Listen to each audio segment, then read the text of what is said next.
right, I think we're live.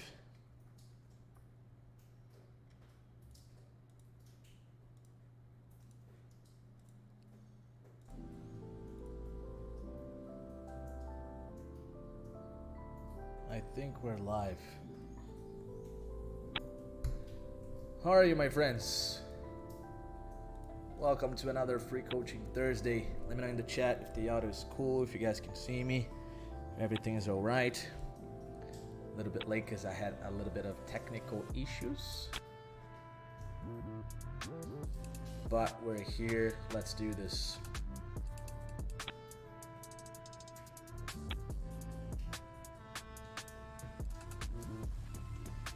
Audio's a bit low. Okay, turn it to the maximum.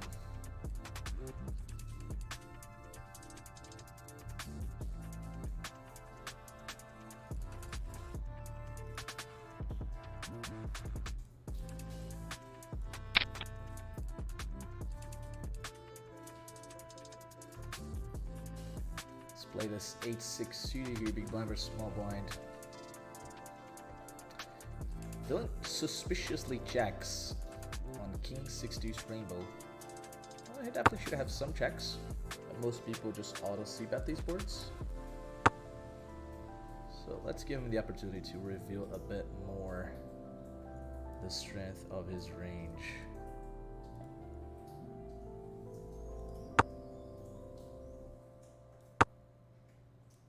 Tanks and then checks. Let's start with the medium bet here.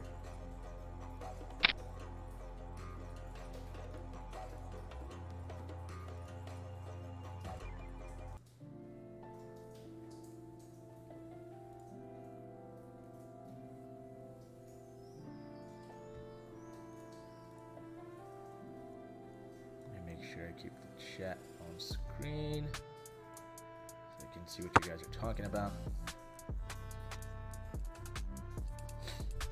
Audio is low, yeah. Not sure why. Okay.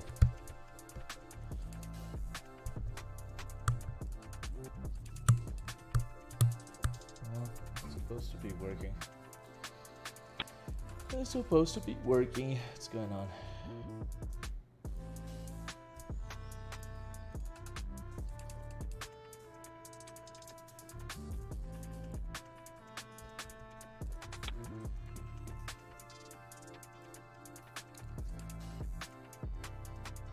Let's see if I can do something on OBS here. Hello, hello. I'm supposed to be max volume. What the fuck?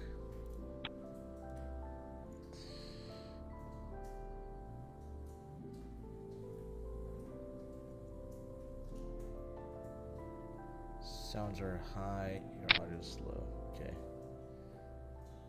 Turning down desktop audio. Let me know if that sounds better.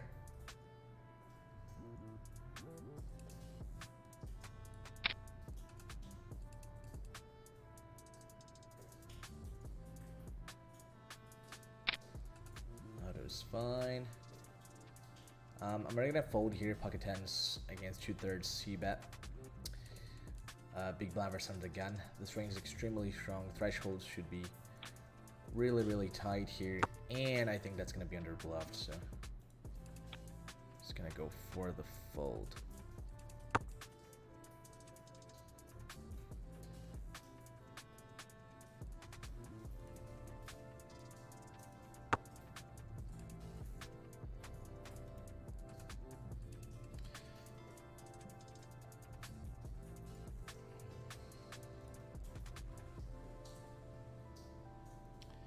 Filters, audio filters, gain.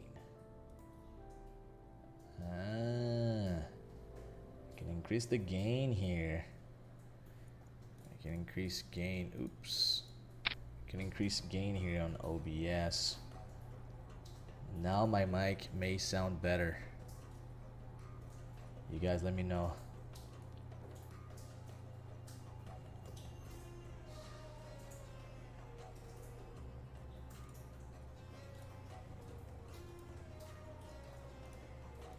How does it sound now? Is it better? I turned up the gain inside OBS, so that's supposed to be better now. That's supposed to be better now. What is the delay? If any, no delay. All my streams have no delay. Okay? I don't care if I get sniped. I want to provide the best content. So all my streams, no delay whatsoever. I trust humanity. I trust humanity to be good, to be honest, to be fair. So no delays in my streams, alright? Sounds better? Okay, cool. Yeah, I turned up gain inside OBS, so it's the only way I found to make it better. And I think I can actually turn it up a little bit more. Turn it up a bit more.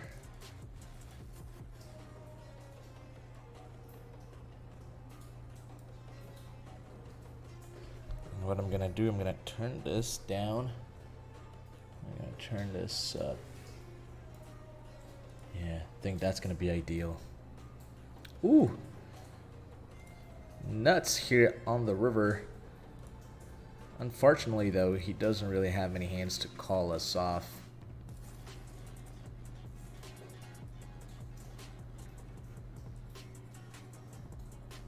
I do block a decent chunk of his checks with queens and jacks. So check raise seemed appealing.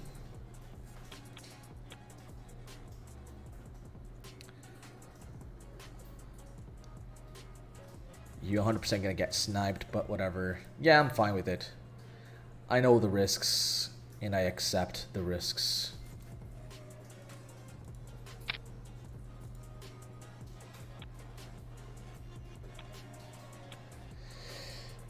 Is that a software that is auto-calculating pot odds? Yeah, some people talked about Jurojin. Jurojin, best mode stabling software for poker players. Get 10% off? No, you don't get 10% off. I think you get 1 month. Yeah, you get 1 month of free trial if you sign up with my link that you can find in the description of the stream here, okay? 1 month of free trial if you sign up with my link in the description.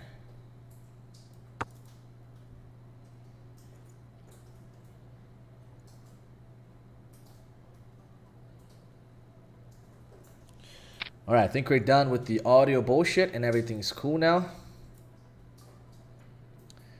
I kind of want to raise, but I wish I had a better hand to do it, so I'm just going to call instead.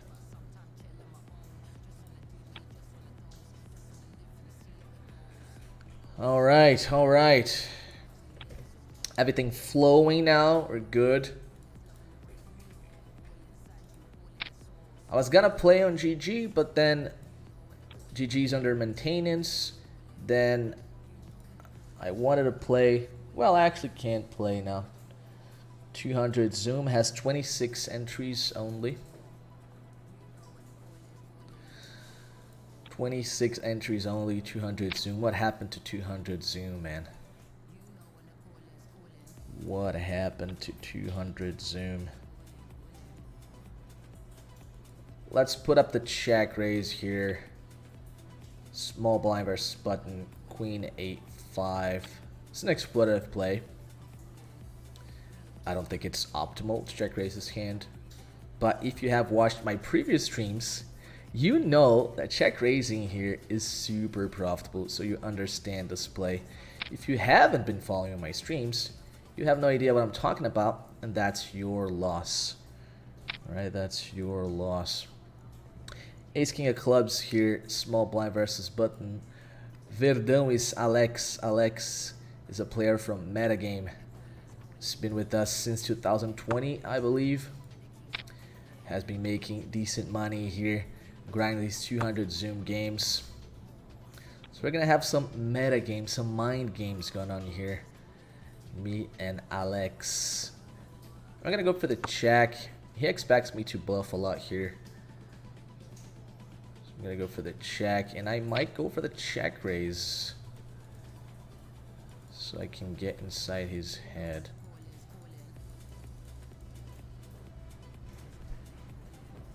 It sucks that I have clubs. I wish I had suits to block Jack-Hack's suited hands. But it's fine here. I'm just trying to get inside his head here and get him to fold most of his bluff catchers. And now we're just gonna check fold.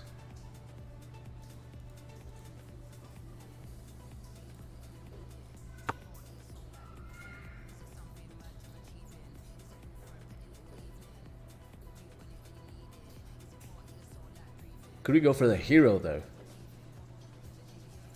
He jams his queen 10, king queen.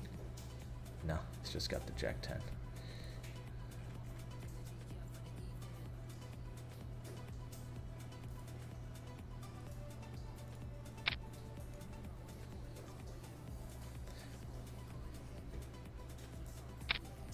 Well, couldn't show the other table. It's unfortunate.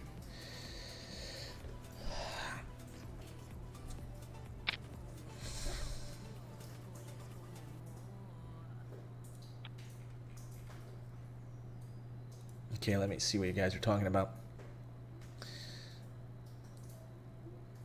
Hi, Solid, you're the best. What we have in store for today. Thanks, my friend Stuart. Today I'm very excited about the stream because I have a nice announcement to make. And we're going to be able to talk about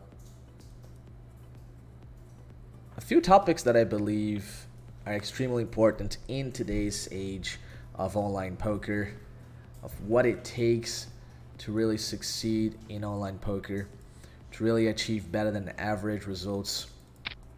So we're going to be talking about that. And let me play this hand first here.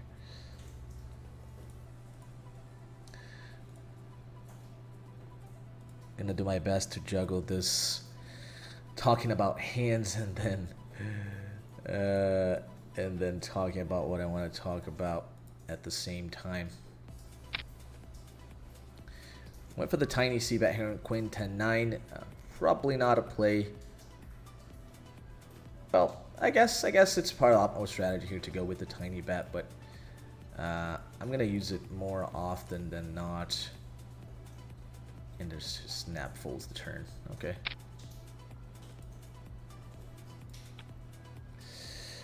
Pocket queens, the very next hand. Gabi Igna. Oh my god, Gabi Igna. It's been a long time, my friend. It's been a long time. What's up? Played a lot against Gabi Igna back in the 500 Zoom days. Extremely aggressive Argentinian reg. He was one of the few that had super positive red line back in that time. Really cool to see Gabi Igna back into the grind. What the fuck are you doing, old Mooney? Come on, dude. We want to play. Jesus. Jesus fucking Christ, old Mooney. Let's see the other table for now. C-betting queen 9 on king 7-6 rainbow.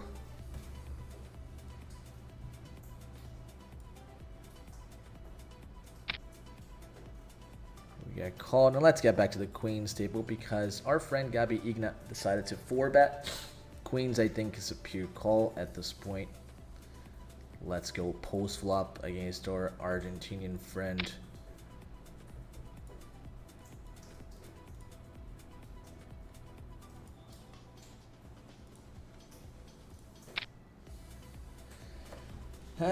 Kind of terrible texture for queens. What we beat from a 4-bet range. Queen Jack, we block that. King Jack, Jack 10, Ace Jack. I guess the size I'm actually gonna fold here. I'm actually gonna fold. Unless he's 4-betting like low pocket pairs to the connectors. I'm kind of fucked against that size.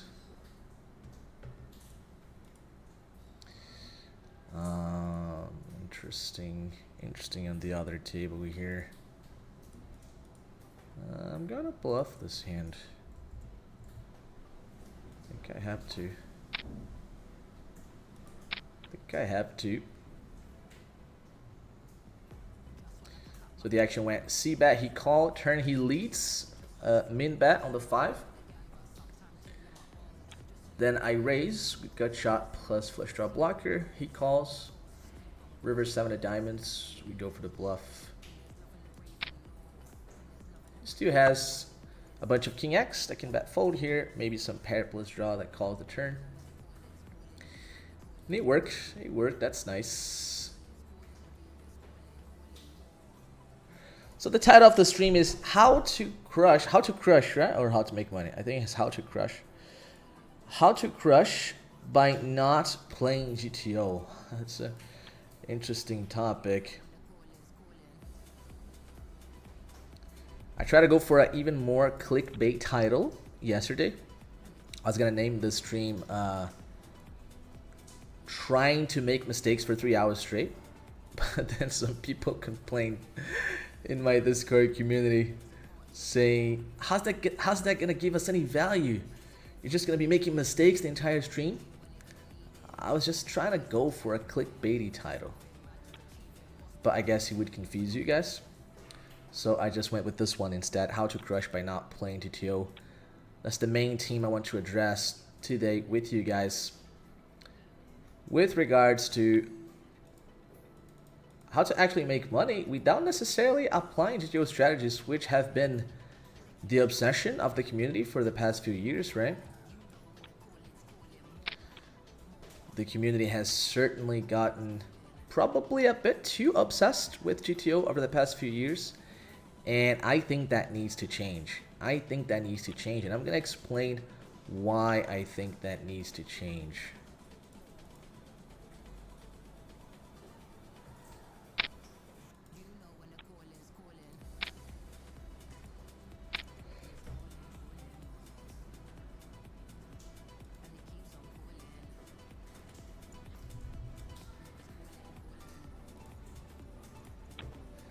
Ace queen off. Let me make sure I'm showing the right table.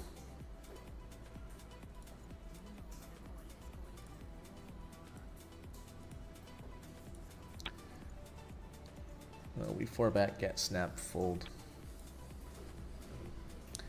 I need some hotkeys for this OBS thing. I absolutely need some hotkeys.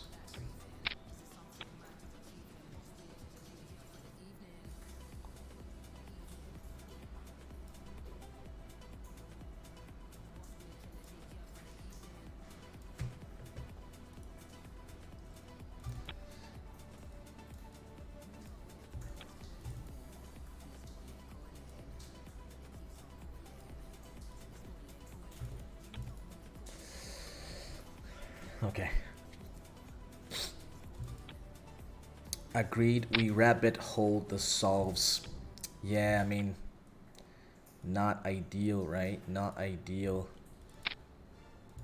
I remember, and this was actually already a few years ago, maybe 2 years ago.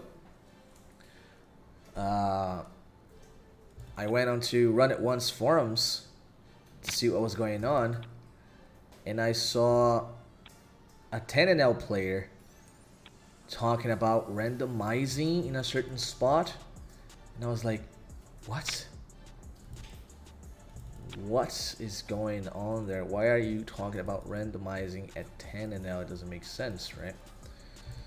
And even at mid stakes, I think people got a little bit too obsessed with building heuristics, and I think we kind of lost the feeling that poker is a competition.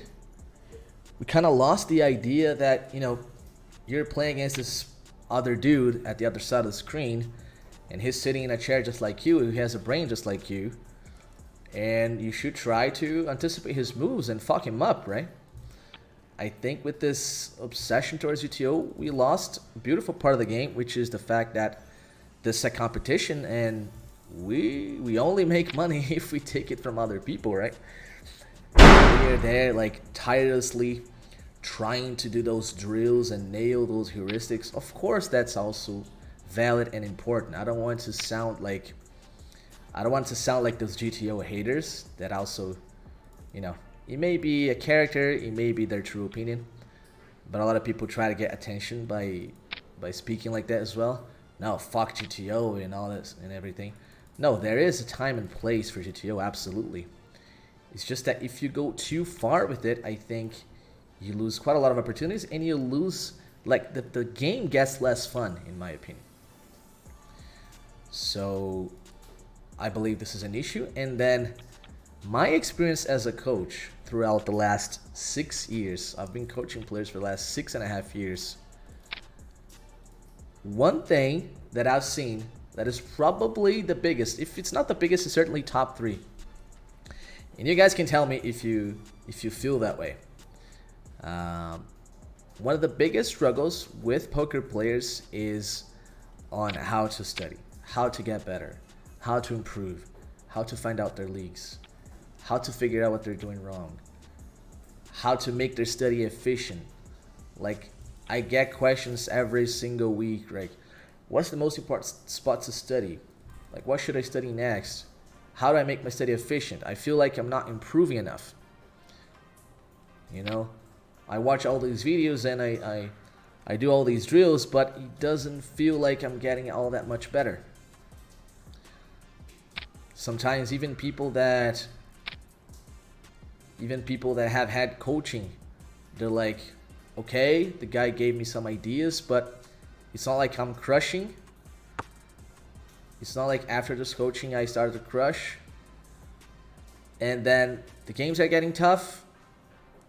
I'm gonna talk about this in a newsletter I'm gonna send the next few days. Like, if you take a look at the average win rates across stakes, it doesn't look awesome. It doesn't look awesome for the average rag to be playing poker for a living. So my conclusion is there's no space for being average anymore. And I know that a lot of people like to go into the past and talk about how 10 years ago, if you would just play tight aggressive, you could make 6 figures a year and fish would punt money into you. And that's awesome for the people that lived through that era, but it's no longer like that, right? It's no longer like that. I watched a video. I watched a video on YouTube. It popped up on YouTube for me maybe a few weeks ago, maybe a few months ago actually, from a 50 and out rag that was making videos. And I was fucking impressed with his level of play. I was like, man, this dude knows what he's doing. Maybe I contributed to that a little bit, and I like to think that I did. But the level of play has gotten really high, particularly at cash games. There are issues left and right, with bots and with collusion and rake increasing and all that crap. So there's no space for being average anymore. And I know that most people struggle to get out of the average zone. You know, because it fucking takes decent amount of work.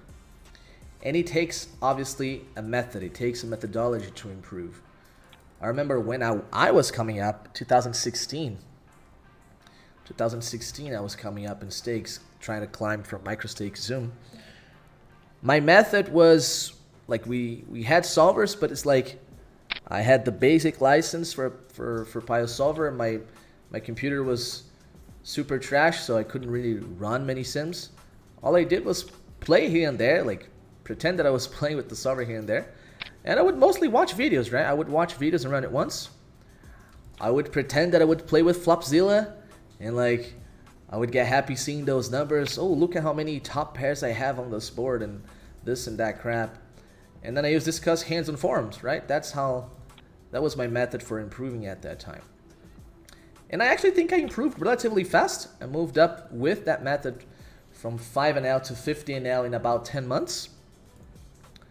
But then I struggled for a long time at 50NL, like 7 months, almost break even at 50NL, actually slightly losing even. And I couldn't get out of 50NL. So that was my method back then.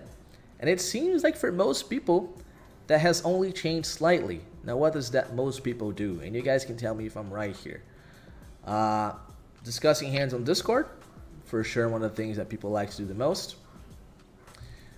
Checking hands that they played in a session on the solver, right? Oh, I played this and that hand. I'm not sure about this hand that I played. Let's see how solver plays. And then you open GTO Wizard and you see how solver plays that hand.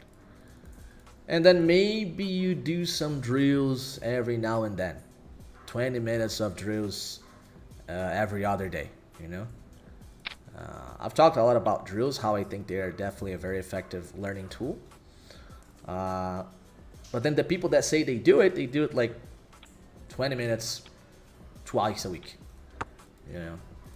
And am I telling lies here? Please tell me in the chat. Or are you guys like doing super insane amounts of work that is different from what I just said? Please tell me, because if I'm wrong, I want to hear it. But I think that's what everyone is doing, right? That's what everyone is doing. Just playing their hands, checking them against the solver, then sending to their friend on Discord, then doing some drills of that spot, 20 minutes, then watching a YouTube video. If you're gonna do that, you're probably better off watching my videos. My videos are probably better than just doing those hand checks against the solver, right? Watching some videos here and there, and that's it, right? That's it. What do I do here against fake lava? Does he have Foo House at this point? I don't think he does, right?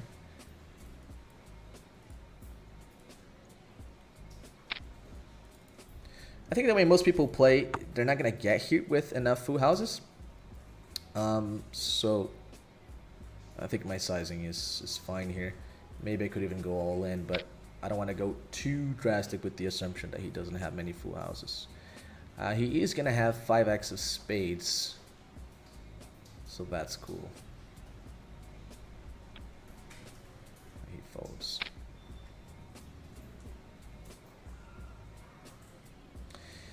So what should I do then? Asks Sean.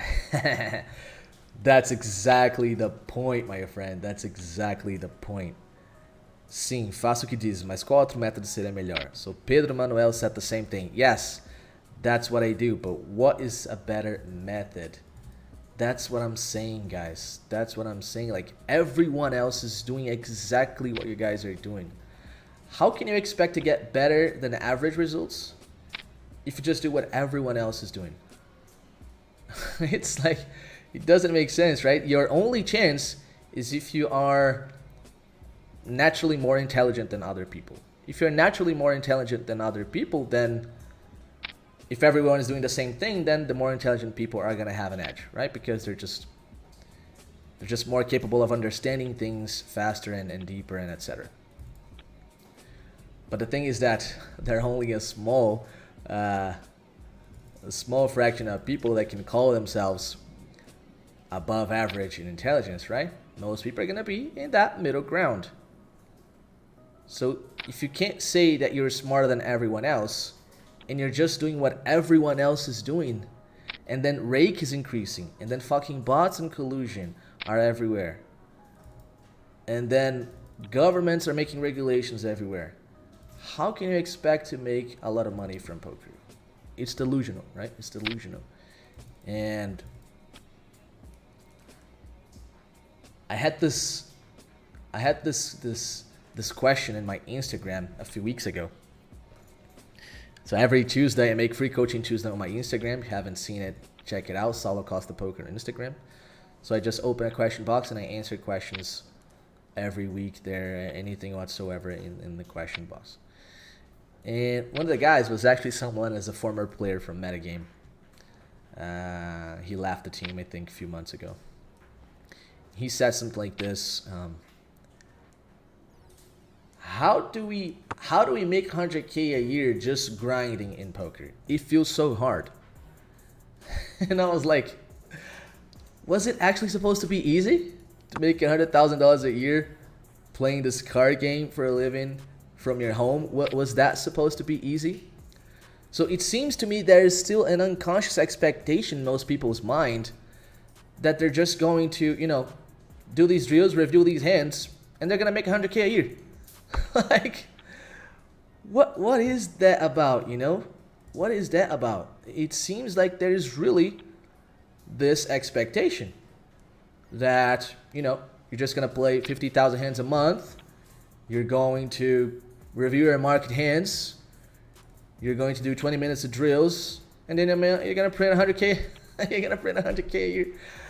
That's fucking insane, right? That's fucking delusional. So why am I talking about all of this? Let me actually play this hand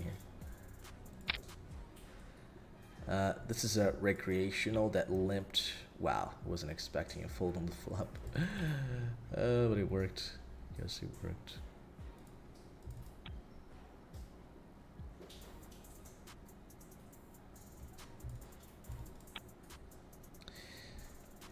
Completely right. Play live. I can confirm I had never played against a bot in live play. Yeah, that's true. As far as I can tell, live remains pretty safe from the bots. Although, fuck, I was watching a video yesterday. What was it about? What was it about? I think it was an entrepreneurial. It was a video for entrepreneurs, so I'm an entrepreneur myself. I like to study entrepreneurship. And the guy was talking about the difficulties in hiring these days and how... Oh yeah, I remember now. He was talking about how the next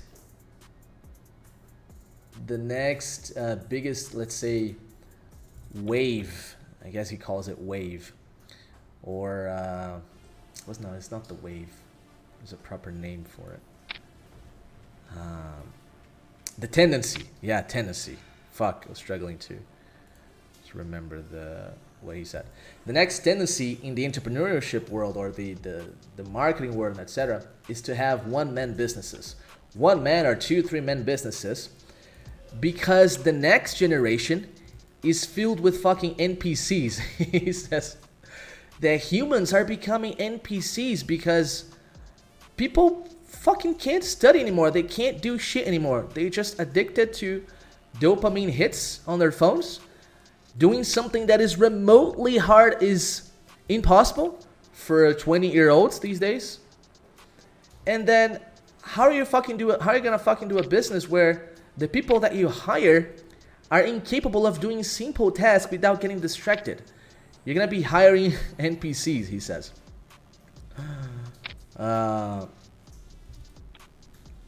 So we might get into a situation where we're actually facing some robot-like humans in real life, because shit's getting out of hand, right? Shit's getting out of hand. You're gonna be playing live, and then everyone is gonna be in their fucking TikToks. That actually might not be a distant reality, you know? What do we do on this queen here? I think Shaq had blocked so much of the calling range.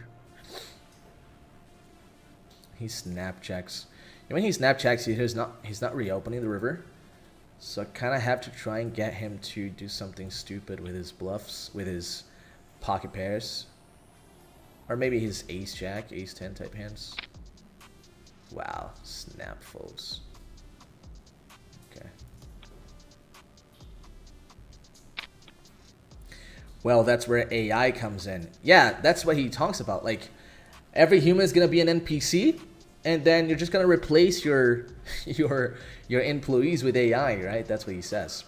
But anyways, I'm talking about this because it might be that at some point you're there playing live and everyone at the table is a fucking NPC that can't get out of TikTok, and that's gonna be trash, right? That's gonna be not a cool experience, but you're probably still gonna be able to make money, so that's all right.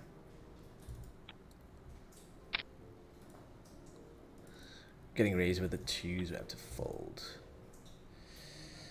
I love playing live and seeing everyone on their screen. I would have an edge, no one raiding the table. Yeah, I was actually shocked about that as well when I played.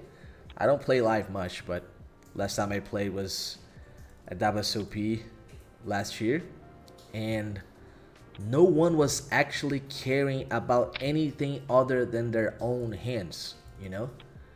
Like, outside of their hands, people were not watching the hands, they were not paying attention to the opponents at the table. And I'm even talking about the rags, okay? I'm not just talking about the racks, because in the games that I played, there would be only one rack per table. I played 10-20, 10-20, 40, and there would just be one rack per table and sometimes no rack at all. And then the rags, like the professionals, would just be like sometimes on their phone, sometimes just looking around. They would get up, get a drink, order food. I was like, really? No one is gonna really try and develop an edge here? It was very surprising to me. It was very surprising.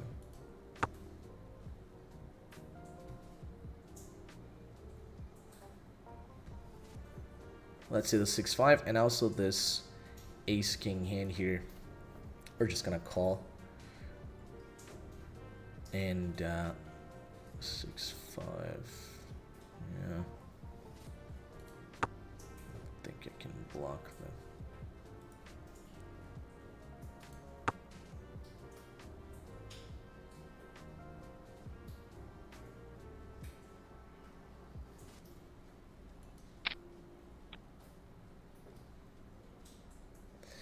Come on, Rampage. Jesus. What's with the tank? People are tanking so much.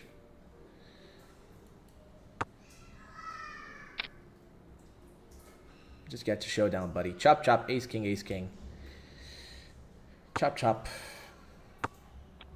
Kings? What? What? Kings? Why are you playing kings that way? That's crazy. That's crazy to play kings like that. Okay.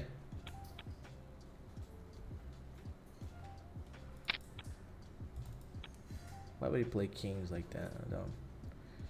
Well, I guess he wants me to overstab. That's the only explanation. He wants me to take a stab. Snap 4-bet here. Snap 3x 4-bet from quality donk. Against under the gun. Ah, not interested, buddy. He's blocking check back with kings, like ace king. I mean, aces is a much better slow play, because I don't have just ace king, right? I have ace queens, ace jacks. So aces I can totally see. I would play aces like that sometimes, but kings, definitely not. Especially on the turn. I think on the turn, you're already gonna leave a lot of your kings on the flop, and then on the turn, the lazy bet line, you're gonna mostly want to bet. And then by the river, some of my bluffs are going to be king highs, so he actually blocks the bluffs as well. So I think probably kings should play 0% in the triple checking line. But of course, he could play an exploitive strategy where he expects me to overstab, and then I would be increasing the EV of the check for him. It's also not like we shouldn't just assume he tried to play GTO, right? He could just try to be exploiting me there. Pretty easy call.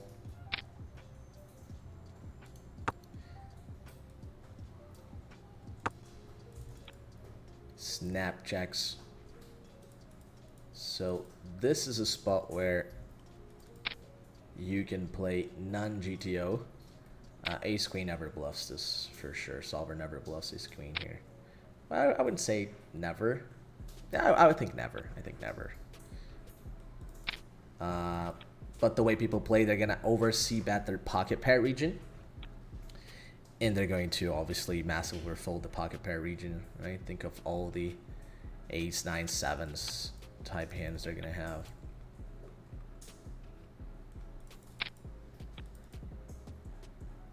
Uh, 10-9 suited, probably a bit loose here, but I don't mind playing a lot of 3-bet pots.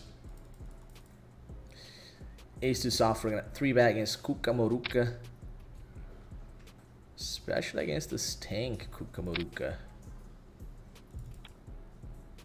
But Ace 2 soft is just a very high frequency GTO 3-bet.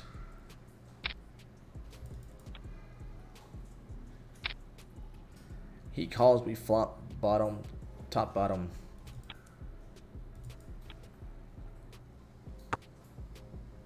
Seems good, but it's not. Ace King X, I think BVB is probably a half pot or check kind of board. I think so, at least.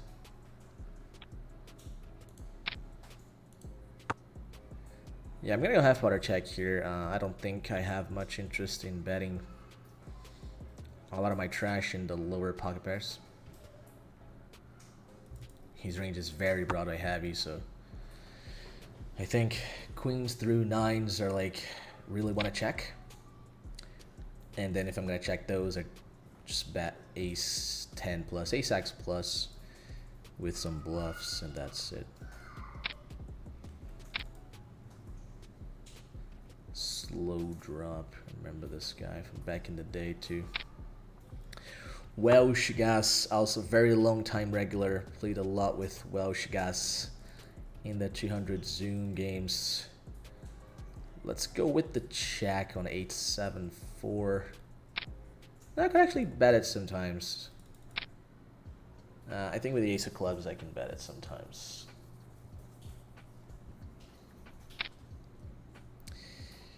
We get called, turn mostly check now.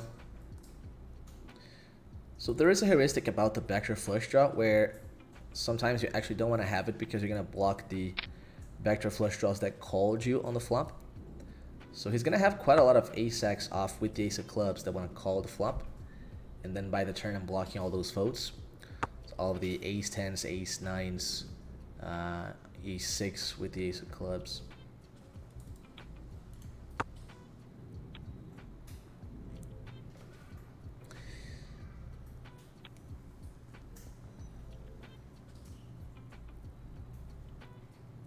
Have you ever folded a good hand by mistake in Zoom because you were on a folding streak?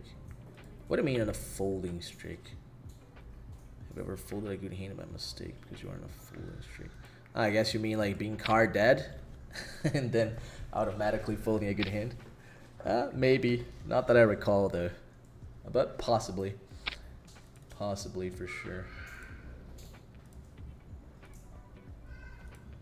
Possibly for sure. Hi Sal, my name is Christian from Brazil and I've already bought and watched a lot your first course. I'm looking forward to watching your new course. When it will available your new course. Nice. So my next course, I have actually 2 courses coming up next month, which is going to be the GTO Blueprint, Balance Strategies Made Simple, and the Timing Tells Blueprint. Both of these courses are going to come with my Cash Made Simple community. So this is actually one of the reasons why I'm excited for the stream today, because I'm gonna host an event on YouTube on November, which is called the Cash Made Simple Week, and I guess I can officially start inviting you guys to this event. This will be an event where the primary idea is exactly about what we have been talking, that I realize now I didn't finish my thoughts on it. So I apologize for that because it's always hard to talk and play at the same time. But my courses are coming with the Cash Made Simple community. My idea with the community is very simple. I noticed that there's a pretty substantial gap in this market of training videos and training material. Of course, you have very well-known players in this market out there. We have Upswing Poker, we have GTO Wizard that has their weekly coachings. We have, of course, Run It Once, which is I guess the longest training platform at this point. I think they were founded in 2013, if I'm not mistaken. But I see all these services and I see a huge gap because learning is actually hard in poker, right? Learning is hard in poker, and it has to do with what we were talking about before, where everyone is doing the same thing, and everyone is improving very slowly relative to the potential that we have nowadays with the tools available, right? So, and then you have all these platforms which they have their value for sure, but you have a model where you have this insane video library. There's no necessarily a cohesion between the contents. There's no step-by-step methodology to guide you through the learning process. And you're just like opening these huge box, and you have to put your hand there, pick something, and then try to absorb something from that piece of content, right? I don't think that's a very optimal way of learning, and I think this makes people confused. And we have a situation now where there are countless training platforms, there are countless video producers. I might sound a bit arrogant with what I'm gonna say right now, but I noticed that after I started producing content for YouTube, a lot more people started producing as well. That's my perception anyways. So we have a huge influx of poker content creators. We have all these platforms with a lot of content in their services, but it just makes people confused. It's like there's no coherent path, there's no methodology, there's no step-by-step, there's no process. It's just you in the world trying to figure out what you have to do with this insane availability of material, but that you don't know what to do with it. You don't know what to do with it. You just keep reviewing your hands, you just keep doing a few drills every now and then, discussing hands with your friends, and that's it. And then when we take a look at the average win rates at this day and age, they are pretty low. The average reg is not making much money in online poker. Patrick Howard posted somewhere that the average win rate is 1 big blind. I can't necessarily attest to that, but I did an analysis yesterday with 500 NL hands from GG Poker, and the average 500 NL reg is exactly making 1.3 big blinds per 100 hands post rake back. Okay, post rake back. It's not even pre rake backs. Post rake back. So the average 500 NL reg, which I mean a 500 NL reg is a professional, right? It's not like you have too many part-time 500 NL grinders. So pretty much everyone that is in there is a professional. And the average reg is making 1.3 post rake back. So I see a huge gap in this market. I see that regulars are confused. I see that regulars don't have a method for improving. I've had this experience as a coach over the last 6 years that one of the things that people struggle the most is on fucking improving, is on understanding what they have to do to improve, is on having a fucking routine that they can follow. Because people like, when they're running good, no, actually what can happen is when they're running good, people say, I don't fucking need to study, right? It's all good. And then when they're running bad, they just want to grind to recover their losses, so they also don't study. So for a lot of grinders, like, they never study, because when they're running good, it's all good. They don't need it. They don't need to get better.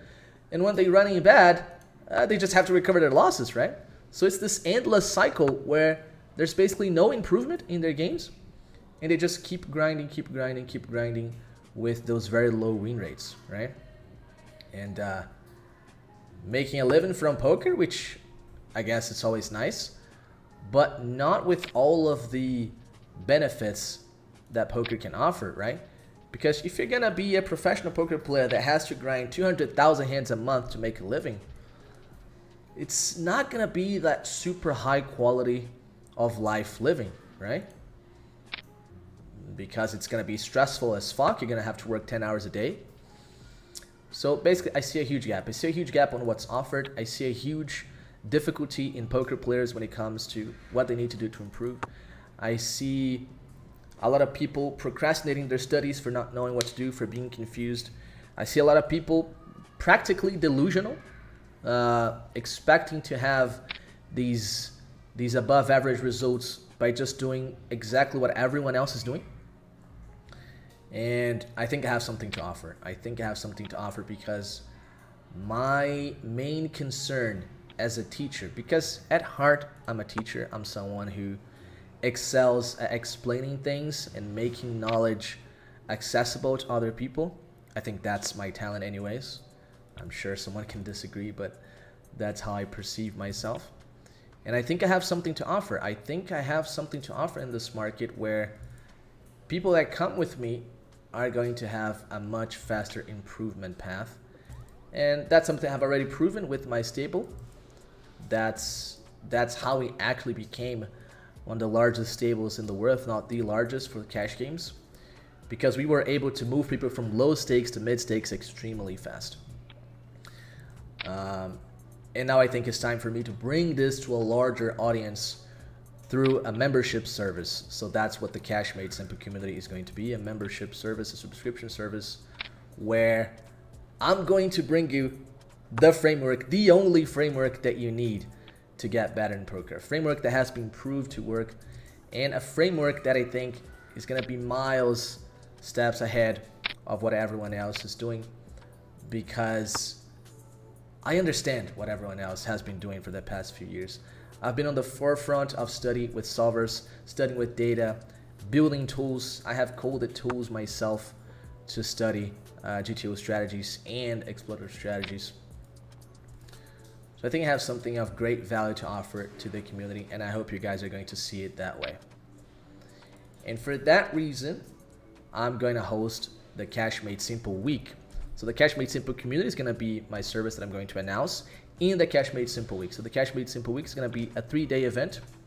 We're going to focus on teaching you guys a proper methodology for improving. That's what I want to provide you guys in the Cash Made Simple Week. Not just your average review hands, discuss hands with your friends, check the hands against solver, drill hands here and there. No, that's crap. Let's put the right words here. That's a crap method. Everyone else is doing that. It's slow pace in terms of improvement. You need something better. You need something better because at this day and age, average results are not gonna get you anywhere. Average approaches, average, processes are not gonna give you the life that you want from poker. Because let's be honest, we come to poker either for the money or for the freedom, right? It's one of the two. Some people, it's like for this extreme passion for the game, and they will continue playing it even if they have to play 200,000 hands a month for 2K USD a month, right? Some people are still going to want to do that. But for most people, you don't want to have this fucking insane working routine to make a little money, right? Because let's be honest here, poker has all the freedom, but it's also stressful work. It's not like it's a piece of cake, It's stressful. So if it's gonna be stressful, it has to offer you more income than other jobs, or it has to offer you freedom, right? The ability to say, no, this is Monday, it's hot outside, I'm not gonna fucking work because I can do it later, right? And you don't have anyone to listen to. So poker either has to offer you freedom or it has to offer you more money than something else. Because if it doesn't, then you could probably be happier doing something else, unless you have this huge passion for the game. But even passion, most of the time passion fades, right? You're probably not gonna sustain passion for years and years on end. So that's my thinking. I think there's a huge gap in the market. I think most people are confused. Most people don't know what to do. Most people want to improve with poker, but they don't know how. Most people want to have better than average results, but their methods are basically average. So I'm ready to offer an alternative that I think is better than everything that is being done out there and everything that is being promoted out there. So that's the focus of the Cash Made Simple Week, to teach you guys that methodology. And then, spoiler alert, the Cash Made Simple community is going to be the place where you can find this methodology, this improvement path already laid out for you. That's my strategy. So I'm revealing my entire marketing strategy for you guys here. I know there is a problem. I know most of you have a problem. I know there's no one offering the solution. So I want to show you very clearly what the problem is.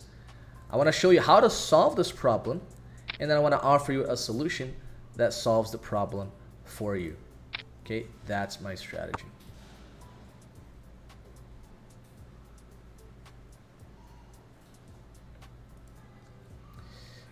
Pocket eights, we're going to, we can actually depolarize our double barrel strategy here. This is something that solvers can teach us, where it's not like you should just bet 10x plus in bluffs. We can still bet pocket 8s, pocket 9s here. We can still bet strong 7x in this spot. We're going to have a depolarized double barrel range construction. And he's thinking about leading here. But then half pot, like, your leading range, he's saying I have a 10 or a 7, and then he bets half pot. Like, come on, dude. I do block a bunch of bluffs, but his sizing is so meh. Are you a regular or are you a fish?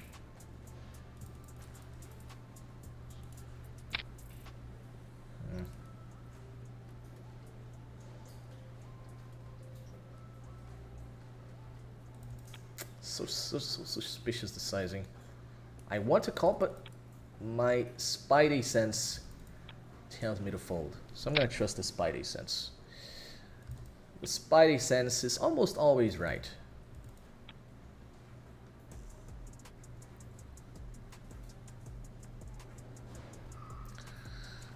What do you guys think about everything I said? Let me see the chat, because I forgot to check the chat. I talked for too long. I needed that talk. Thank you, Salo. Awesome, man. Awesome. I'm hoping to bring that back. I'm hoping to bring that feeling back. That average is not enough, man. Average is not enough. Fuck average. You know, fuck average. I don't want you guys to be that 47 one will solve flop reg that makes one big blind a month and you have to fuck yourself to actually produce any money, and then you're always stressed with poker because you don't make it enough to be comfortable. At the same time, you have nothing else to do. You know, you didn't develop skills outside of poker, so you have to stick to poker, but then you have to find the softest games in every site and play 150,000 hands a month to make a reasonable amount of money to pay your bills, you know. I don't want that for you guys. I want you guys to escape average. But the only way to escape average is with a better method than everyone else is doing. Right? So that's what I want to help you guys with. I think I have the expertise to help you guys with that, and that's what I'm going to offer in the Cash Made Simple Week. So the Cash Made Simple Week is going to be a free event. So I'm going to ask my assistant Fred. Fred, if you're listening to this, where is Fred? I'm going to ask my assistant Fred to post the link of the event right here in the chat so you guys can start signing up, okay? The Cash Made Simple Week is going to be a free event where I'm going to show you guys exactly what is the framework that you need in 2024 to escape average, okay? I'm going to show you. I'm going to show you the framework right there, and you're going to be able to follow it for the rest of your life. And then, of course, at the end of the event, I'm going to announce the Cash Made Simple community, which, as I said, spoiler alert, is going to be the place where that framework I'm showing you is going to be basically done for you. But of course, if you don't want to join the Cash Made Simple community, it's no problem. Participate in the event, take your value out of the event, and live your life the way you want to live. You don't have to buy my product to take value from the event, okay? My premise with whatever I do is that I need to generate value first so that then you're convinced that you need to pay me. So my focus is I'm going to generate value to you guys in the Cash Made Simple Week. I'm going to show you a better process, a better framework for you guys to improve in a way that you're going to improve faster than your opponents. Because if you just improve at the same pace of everyone else, your win rate is going to stay the same or actually decrease. Because what we see in today's day and age in poker is that rake is increasing. The technologies are getting better in terms of cheating. People are getting better at cheating, at bots and collusion, everything like that. So you can't afford to evolve at the same pace of your opponents. If you evolve at the same pace of your opponents, you're gonna get left behind. Like, it's simple math. It's very simple math, right? So with everything that's happening, you need a better method. You need to improve faster than what you're doing right now. So that's what I'm gonna offer in the Cash Made Simple week for free. And then at the end of it, you're going to decide, do I want to do this by myself? Or do I want Saulo to help me and just basically do 80% of it for me, so just I can just get the rewards of it? Then you decide for yourself if you want to go with the framework and do it by yourself, or if you want to pay me for doing it for you. Okay, but the Cash Made Simple week, I'm gonna put everything out there, right? Because you guys need a better method. What you're doing right now is not enough. Maybe it was enough 7 years ago, 8 years ago, 10 years ago, but in 2024, nah, man, nah. Especially if this trend continues with the traffic in online poker being monopolized by a few brands. So GG Poker probably has over half of the market these days, and we see other players trying to get into the market but not very successful. We have Coin Poker coming up, we have WPT Global coming up. They're investing quite a lot in marketing. I know that because my partner at Metagames, he's the head agent for the Brazilian market for WPT Global. So we have access to a lot of data on how the sites are growing, not just WPT, but other sites, how the market is growing. And it's hard to compete today in the online poker market. So if this trend continues, then we're in the hands of these poker sites. If they decide that they're gonna increase rake and fuck the regs, which could very well be the case at some point, you're gonna have to be at the top, at least the top 20% of regs to survive. If you're not at the top 20% of regs, maybe you could still make some money, but probably it's not going to be enough for you to feel like it's worth being a professional poker player.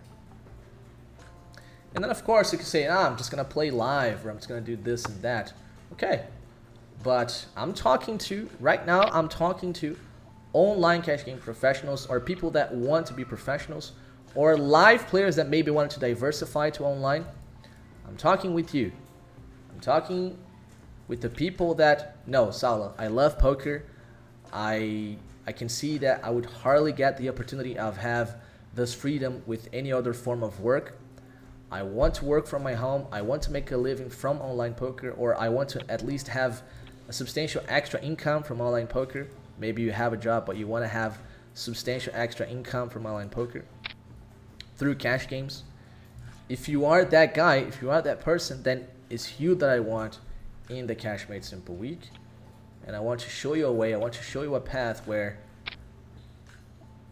you're gonna have higher chances of escaping average. That's what I want for you guys.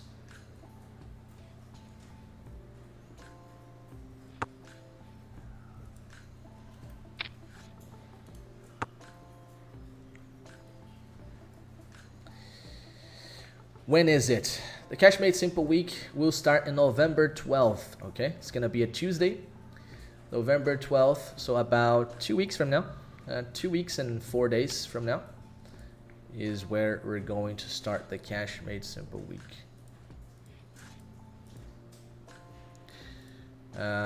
Let's try to bluff our friend here on this paired river. We do have 7x in our range, and I believe that the indifferent hands in our range are going to be ace-x and maybe some lower pocket pairs. I think that's a good combination to use in the raising range. Well, he gets the nuts, I guess. He has the nuts this time. Let's swap this music, because this music is giving me sleepy vibes.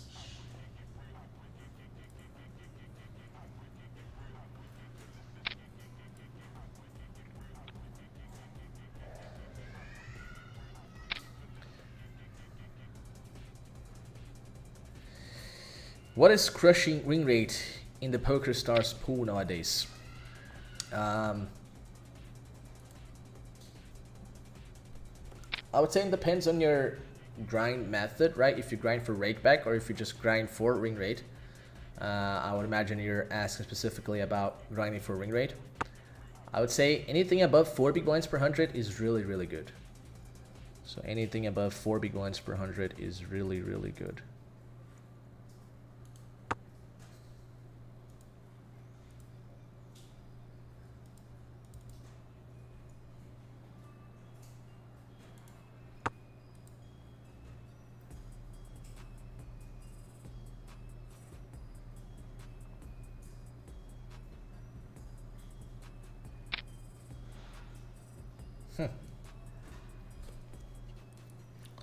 All in.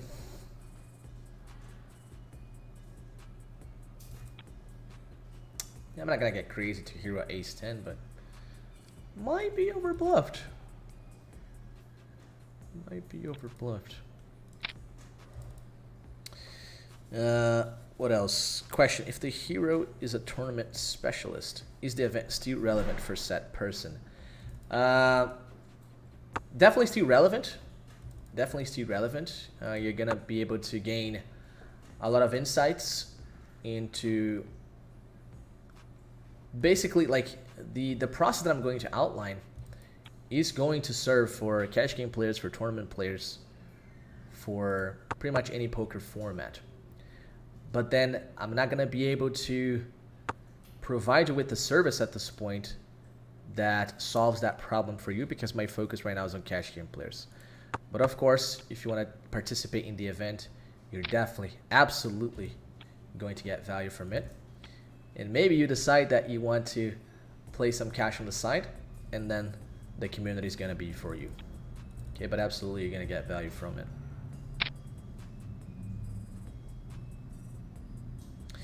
I want you to do more than 80%, so 90% or no deal. What do you mean? Guess you're talking about 80%. Yeah, I don't recall what I said that you could be referring to. Maybe you can type it again. So there are a lot of limpers on micros, and I think it's bad for the table pace. When I see a limper, I change tables. Do you think it's a fine strategy? Absolutely not, Lincoln. Do not do that. Do not do that, man. A limper is a recreational player who is just going to be making a lot of mistakes and is basically going to be donating you money. Okay, so if you have lots of limpers at your table, my friend, then just be grateful and just collect the money. Okay, of course the game gets definitely lower paced, and also you're gonna play more multi-way pots in those tables, but that's an okay price to pay for making more money, right? Your goal there is to maximize your EV, and if there are a lot of limpers at the table, you should stay there, because those recreational players are going to donate you money. Okay, so do not leave the table. But with all the AI, GTO, and MDA, how much better bots can even get? My friend. Oh, my friend. The sky's the limit. Although, I'm not sure if you're talking about that all these technologies are already being put to use. I think maybe they are, but not like to an extreme extent. For example, at some point, I would imagine that computers will be, and the technology will be enough to do that. There could be bots that have this huge database, and they access in real time your specific stats if it's a screen name site, and they calculate the max exploit against you on the fly using AI. You know, bots could eventually do something like that. So, you know, we kind of do that manually through HUDs. Oh, I know this guy has 70% fold to 3-bets. I'm gonna over 3-bet against him. We do that all the time with HUDs, right? But a bot could do that in a much more efficient way by just calculating solver-wise what is the highest TV play against you, considering all of your leaks in the entire game tree. You know, this could eventually become a thing.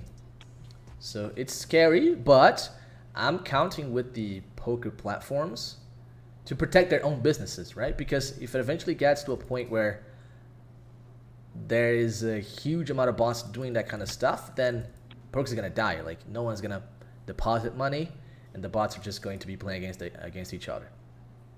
So I'm counting with the poker platforms to invest in protecting their own businesses, and that's what I always talk about. Like, the poker platforms, they have skin in the game, right? They have a business that they collect hundreds of millions of dollars per year, so they have the capital to invest in the technology to protect their own businesses, which is of course in their best interest. Then some people try to argument against that and say, well, maybe it's going to be impossible to counter those technologies. Maybe it's going to get to a point where the technology is so advanced that there's no way to overcome these potential malicious softwares. And if we come to that point, then yeah, GG online poker. Nothing we can do, right?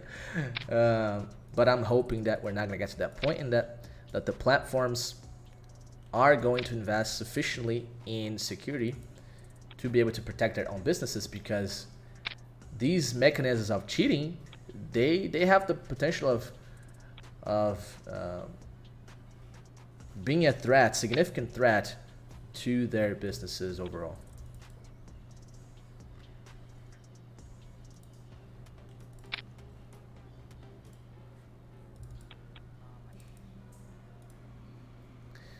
Pocket Kings, we 3-bet. Actually, we squeeze. We squeeze because this guy cold called. That's very important because this guy is very likely a recreational. So I'm gonna check and call river. He very quickly checks. I wouldn't value bet here if I had more information on him, but recreationals may end up checking way too much with ace-x here, in a spot where they should block bet with their ace-x. So I'm going to be checking this one, but it's tempting to reopen thin here. Pocket fives.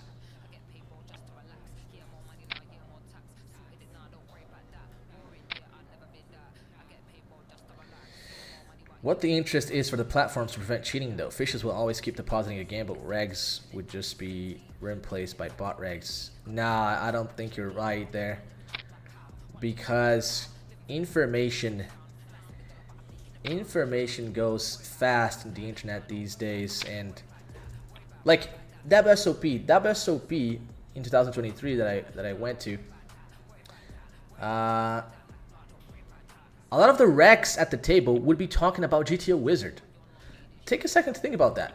The recreational players at WSOP were talking about GTO Wizard. I think GTO Wizard sponsored WSOP, and but like, the recreational players were talking about it, and they were talking about how these young kids, the wizards, were dominating the games and this and that. So the recreational players are not stupid, you know. If they feel threatened, they're not gonna put their money there. And if you just go online, if you go in YouTube videos, you're gonna see recreational players talking about how they don't feel safe playing online, how they don't want to play online because there's cheating, because there's collusion, because there's this and that.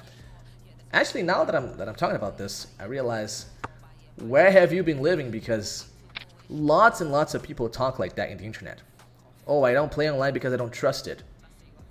So if recreational players don't trust the online sites, they're not gonna put their money there, you know? They're just not gonna put their money there.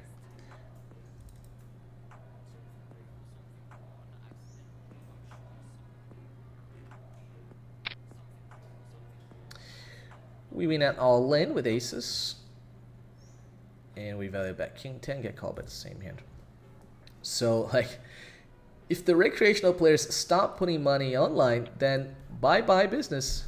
There's no business anymore if the recreational players stop depositing. And the recreational players are already in a very, let's say, defensive mindset, thinking that, you know, GTO Wizard, for example, is already hurting the games. And then there's real-time assistant, and there's bot, and there's collusion, there's this and there's that, and there's rake that is increasing and everything. So I think we definitely run the risk of recreational players just not feeling safe enough to deposit their money online. So that's That's what the sites have to protect themselves against. Because without the rags depositing, they have no business. The business ceases to exist.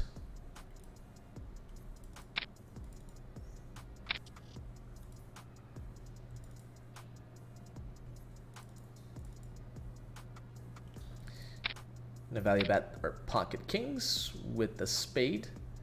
Sweet spade blocker to increase our equity.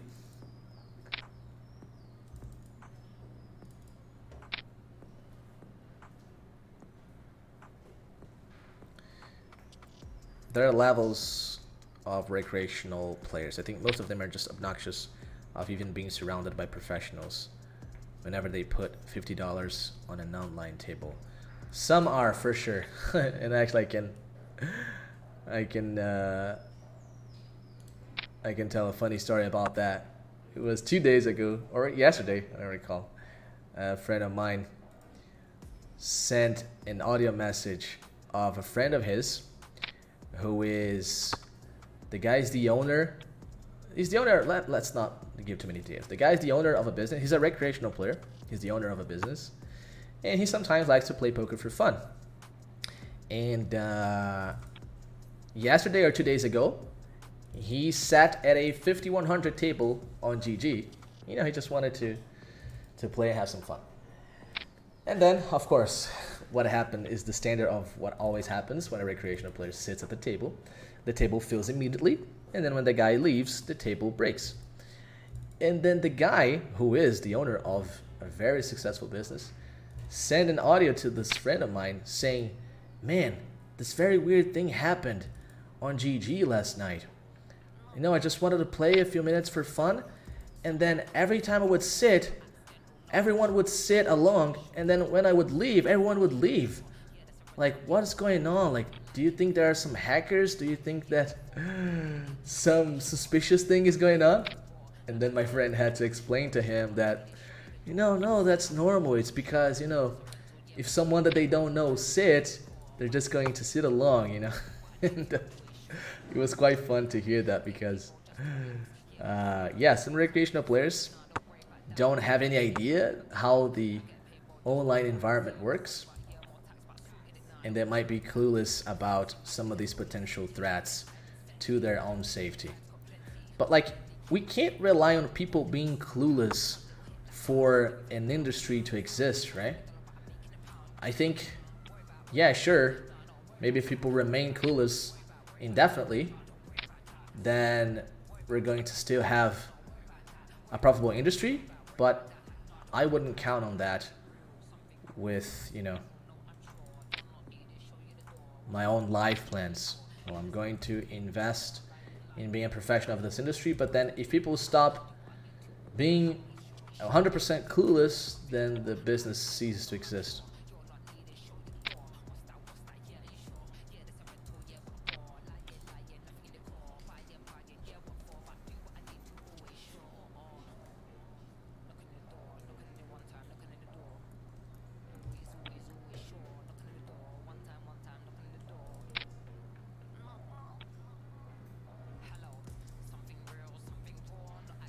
So if it's a successful businessman, probably higher IQ than average, things like that. Imagine your average 50 NL Fitch. Yeah, I get what you're saying, but this was a specific circumstance about the dynamic of rags and fish, right? When it comes to cheating, like, cheating is the topic that gets the most attention and repercussion in the poker ecosystem, right? Every time there's a cheating scandal, it gets insane amount of views and clicks, and everyone gets to know about it, right? So I don't think it's very hard for the recreational players to get access to those kinds of news, you know. And they're going to be seeing every week, and the media likes that because the media gets clicks, gets views, gets revenue. They are able to sell ads in their web pages and everything. So the media is going to talk about it. The media is always going to talk about the cheating, and it's going to go viral, and the recreational players will eventually see, if they're not already, all of these repercussions of cheating on the site, cheating on that site, and how bots are conquering the tables, and how the average the average player is just losing a lot and there's nothing we can do because technology is so advanced, you know, it sucks. It sucks.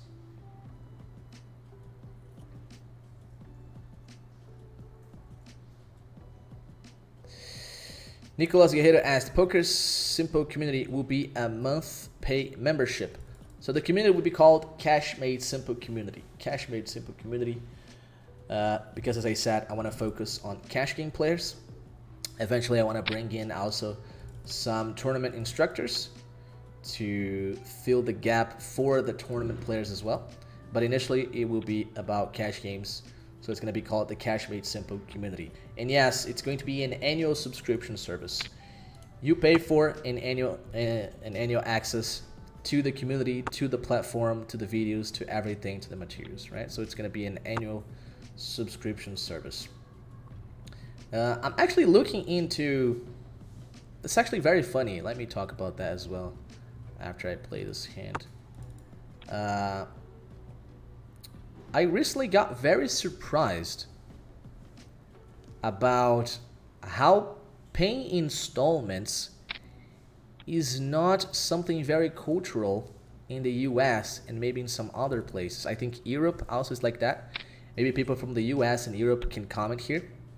Here in Brazil, for example, the most common way of paying for stuff is by dividing it in multiple installments and paying in your credit card. Everyone does that, right? 95% of people buy their stuff where, let's say they have to buy something that costs $1,200. They're going to divide that in 12 installments of $100, and that's how they pay. And that's standard. Like, that's the standard of every purchase here in Brazil. And then I started looking into other places, and it's not like that at all, especially in the US, where this form of payment exists, but it's called buy now, pay later. And it's actually not very common, at least not as common as it is here in Brazil. So the way that most people sell stuff is they give a discount for an annual service, for the annual payment, or they allow the person to pay month by month. There's no intermediate option where the guy wants to pay for the entire year, but he does so in installments through the credit card company. I thought that was very funny and interesting how it differs from country to country. So why I'm talking about this? Because I know that everyone would want to have an option to pay in small installments, right? But from a business perspective, that's not very good, because when you pay installments and when you pay every month, not installments, when you pay every month and you can cancel it at any time, that decreases the profitability of the business, because whenever people see their credit card being charged for that service, it creates another decision for them. Should I keep this? Should I keep this? Should I keep this? Should I keep this? So cancel rates are much higher when you have that type of service. So I want people that are committed to improving poker. They understand that the community is a solution to their problems, and they're going to stay at least for 1 year in the community to take advantage of all the materials and try to really improve in poker, right?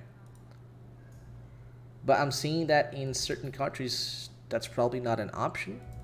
What you have is either you give a discount for the guy to pay for the entire year, or you let them pay month by month and let them cancel every month whenever they want. And that was very surprising, because in Brazil here, I can just offer the opportunity for the guy, pay for the entire month, but then you're going to pay installments to the credit card company. I can receive the amount in full through a payment processor, and then you pay installments, but you paid for the whole year. You're paying for the whole year, right?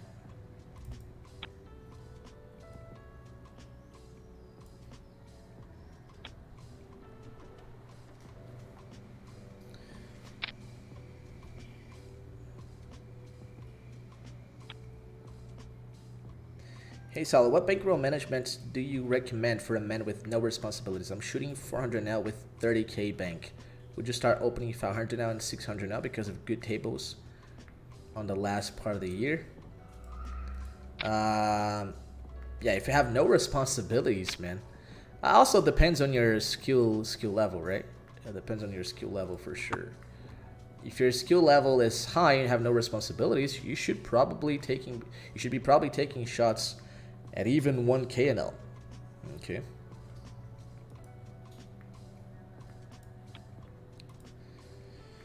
Let's take a look at this 4 deuce suited hand. We are check raising on ace queen 4. These bottom pairs are going to be pretty decent bluff candidates over multiple streets. And the check raise range has to be polarized here, so you have to go with the bigger size than what you mostly see from people. Mostly people go like half pot, 3x check raise. I think you have to go big there, and 4x is a decent check raise candidate. So yeah, no responsibilities, 30k bank. 30k bank, that's what? Almost 80 buy-ins, no? Almost 80 buy-ins. Yeah, absolutely. Take some shots, man. Take some shots, absolutely. I usually recommend 5 buy-in shots, you know, small enough that you're not going to have much trouble recovering it, but also big enough that you can give yourself the opportunity to play in that new limit for a few thousand hands, right? It's going to take a few thousand hands, probably, for you to lose 5 buy-ins. So I like 5 buy-in shots as a typical strategy. So let's see this pocket nines. We flop the bottom set against Goose Core. Very long time German regular. We can check raise sometimes. We can probably check call as well. I'm gonna go the check raise this time, but I think we don't have to check raise all the time. We're losing here to a decent amount of his range. Kings, Jacks, Queen 10. So it's not like we have the absolute nuts. On the turn, I'm gonna go for the check jam because I think he's gonna bet a lot of his ace queen plus here. And my hand really looks like ace queen ace 10, right? My hand really looks like ace queen ace 10. So I think check jam is the way to go here. He checks. Huh. Do I block checkbacks? Does he ever get hit with king 9? King 9 of spades, jack 9. I don't think I blocked many checks, to be honest. Mostly broadways. So I'm gonna go for all of it. I'm gonna go for all of it.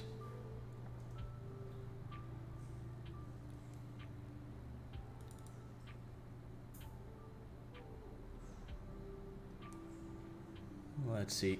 Bluffs should probably be 9x here for me. Maybe some pocket pairs.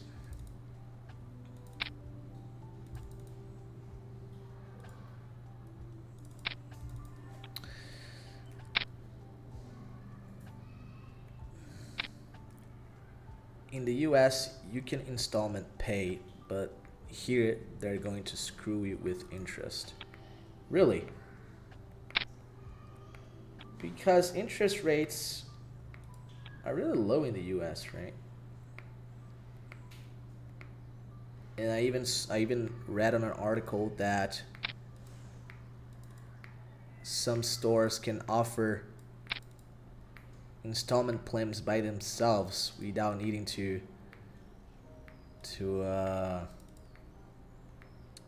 without needing the intervention of a financial institution, because typically the risk of not getting paid is kind of low. So it's interesting. Yeah, it's a very different dynamic from a poor country like Brazil. I learned something in that research. Pocket kings, 4 betting cutoff versus small blind. We get called, flop 2-tone double Broadway. Definitely hits us both. He has tens than I don't. He has ace queen and I don't. So I would have some checks here, I guess, but kings I mostly want to bet here. But I think you can check maybe some queens, some aces. He relatively quickly calls, which is very, very interesting. A lot of the combo draws will contemplate check raising. So I think I basically have the nuts at this point. Does solver play all in here on double flush draw?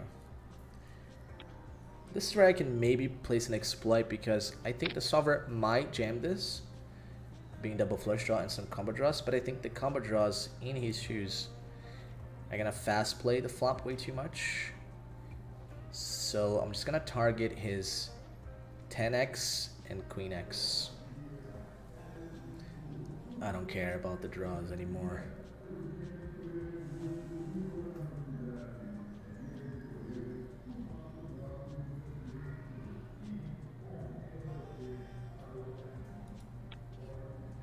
What are you gonna do, buddy? Erling Haaland picture. What are you gonna do, Holland?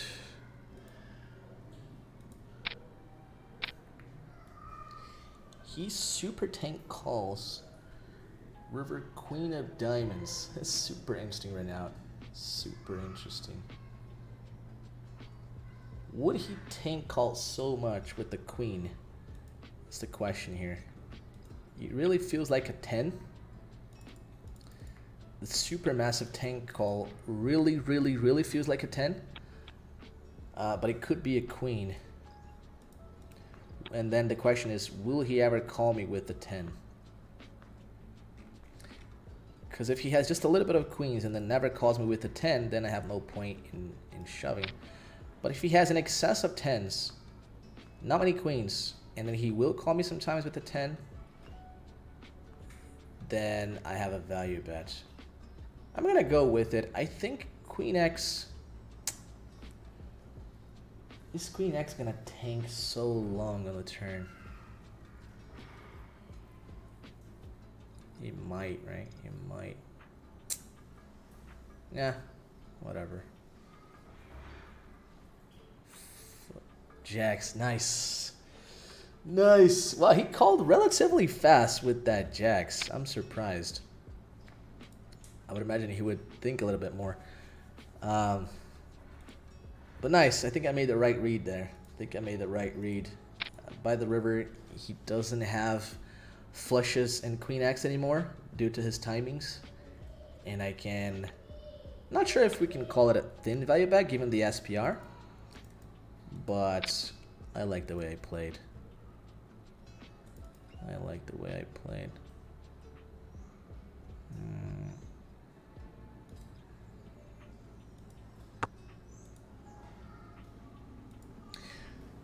What do you guys think of those kings? What do you guys think of that play? I like my play. And we have pocket kings here. In a weird pot where villain cold called my 3-bet. Wow. Okay. He had pocket jacks snap call the river. Nice. Guess he wasn't sniping you. Yeah. People aren't honest. My premise is that most people in the world, they are honest and they're not gonna take advantage of you out of nowhere, you know. Maybe I'm naive, maybe I'm too optimistic, but that's my premise in life. Most people are honest, most people are good people. Like, I wouldn't snipe a random guy because he's streaming, you know. But maybe I'm projecting. Maybe I'm projecting the way I would behave into others. But my premise is that no one's gonna snipe me because everyone is honest.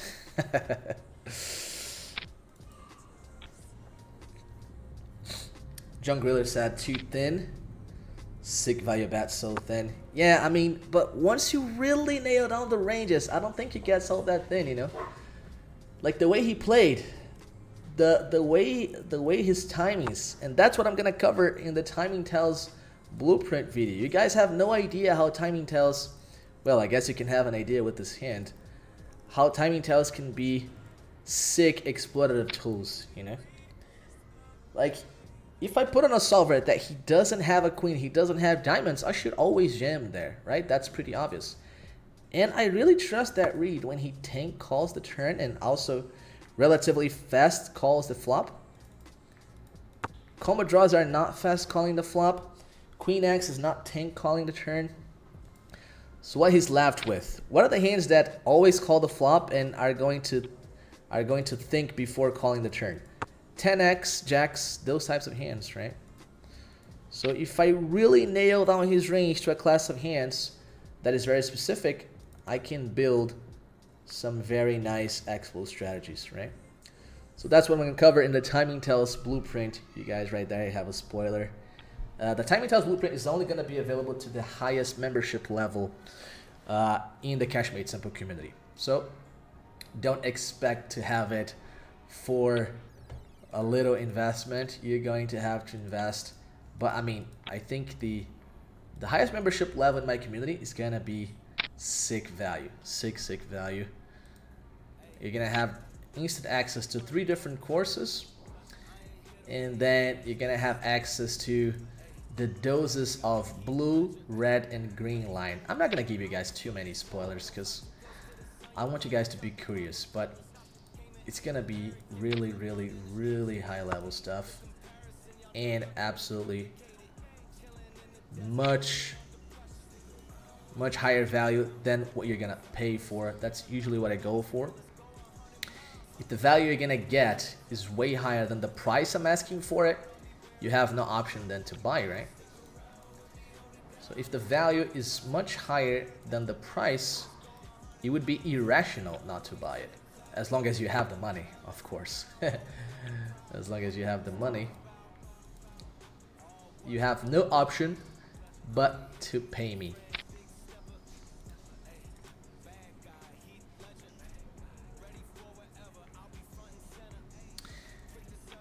Can you pull up the king hand history? You want to play around with that spot later. It was 4-bet pot cut out versus small blind. I bet small on the flop. He calls. And turn, I bet 37%. He calls. I jam river. But I can post later in the Discord community. If you guys are still not a part of my Discord community, it's totally for free as well. Just go to my website and you can join the Discord community. Jack 6 here against 8 Williams A. Check 3 times. You don't have a 3, do you, Williams? The only 3x you can have is ace 3. And you're going to bet that decent amount on the flop.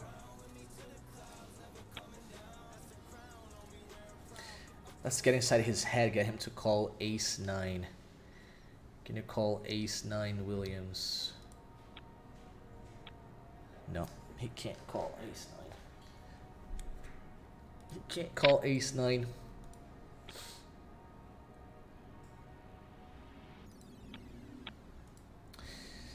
Definitely buying after that sick thin value bet. Yeah, then you guys have no idea. Timing Tells. You guys have no idea.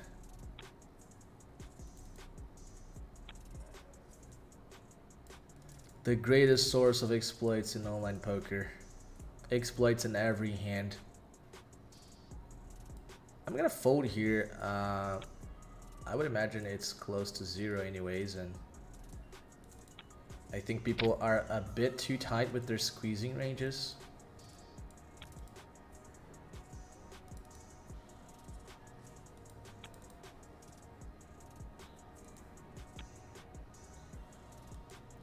I just want to flip that you guys didn't see. Ace king against jacks. We banked a king. We got some nice stacks. Well, I'm playing 100 now at this table. Well, that's a shame. Thought it was 200. Yeah, let's drop this 100 table because there are 48 entries at this point at 200.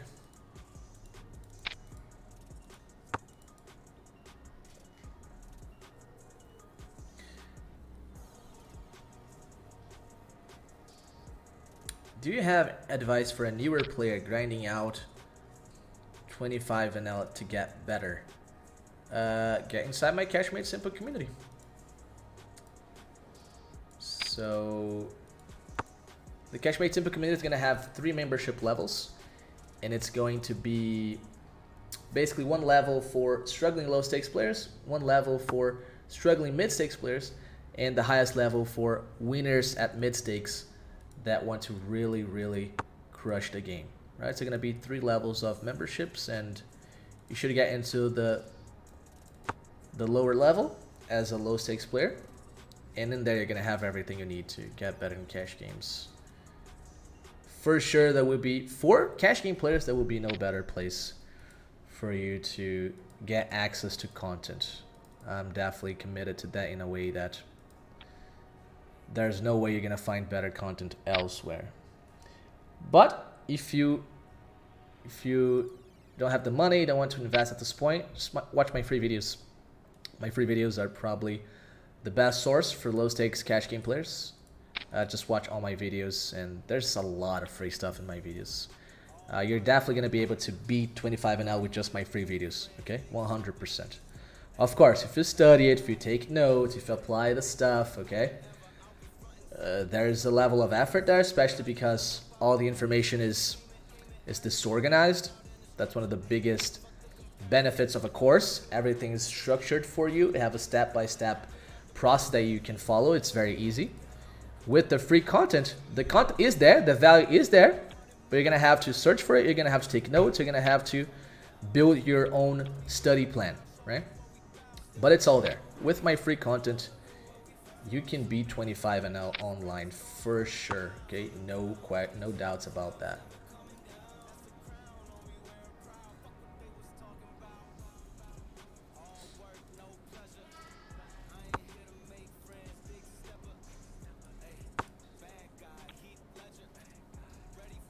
So what will be the price for highest level subscription, or is it a secret at the moment? I'll be looking forward to the subscription release, of course. You guys are gonna be able to know all the prices. You guys already said this a few times. First, I need to show you the value, because if I tell you the price, all you're thinking about the price, oh my god, this is gonna cost me this and that. I don't want you to be thinking about cost. I want you to be thinking about an investment. So if you can clearly see that the value is much higher than the price, you have no option then to make the call, right? But then if I just talk about the price, humans are like that. They just see cost, right? They just see, oh my god, it's this much. Oh my god, this and that. No, first I'm gonna show you the value, and then I tell you the price. And then remember that a lot of the value I'm gonna give you guys in the Cash Made Simple week. So the Cash Made Simple week is going to be a free event, a 3-day event I'm gonna host here on YouTube starting on November 12th. And I'm gonna give you guys a step-by-step process, the only study framework you'll ever need to improve in poker, okay? To improve with the objective of escaping average, because there's no place for average anymore in this day and age of online poker. So I'm going to lay everything out for you guys in the Cash Made Simple week. There's a link here in the chat. I'm gonna ask my assistant Fred. Fred, put the link here for the people to sign up. Sign up to the Cash Made Simple week, guys. It's gonna be a nice event. I'm going to, as always, try to provide the best value I can for you guys. And then you're gonna get out of the Cash Made Simple week with a very clear plan. Like there's gonna be no excuses, okay? After the Cash Made Simple week, the only excuse you're gonna have for not escaping average is your unwillingness to do the work. Because I can't be a hypocrite here or a liar. And in fact, I'm gonna tell you guys something that about marketing. I've been studying marketing a lot since I started YouTube, right? YouTube for me is a business. I don't do this because I like it. I do this because it's a business. And of course, I had to start studying marketing to take this business to the next level. And one thing that some of the marketing gurus out there, people with actual results, okay, I'm not talking about some random scammer out there, people with really significant results, they're going to tell you that if you're going to sell something, you have to make sure to tell people that it's going to be easy, that it's not going to take a huge amount of work or effort. And I understand where that comes from, right? Humans in general, they're going to prefer a path that doesn't require effort. And then they say, if you sell it in a way that you show people that it's going to be easy, they're gonna buy more. And okay, fair enough. But I can't do that. I can't do that with poker in 2024. I can't come in here and tell you, man, just come with me. It's gonna be all piece of cake. It's gonna be all easy, man. Just come with me. It's all figured out. No. You're gonna have to do the work. I'm gonna help you. Absolutely.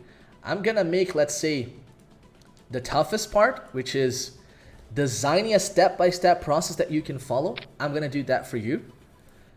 But you're still gonna have to sit in your chair, study the material, take notes, review the notes, test, put into practice, see what worked, see what didn't, feel how you're comfortable with the implementation, do it again, study more, watch more videos, take notes, ask me questions, question me about my methodology, what could be done differently.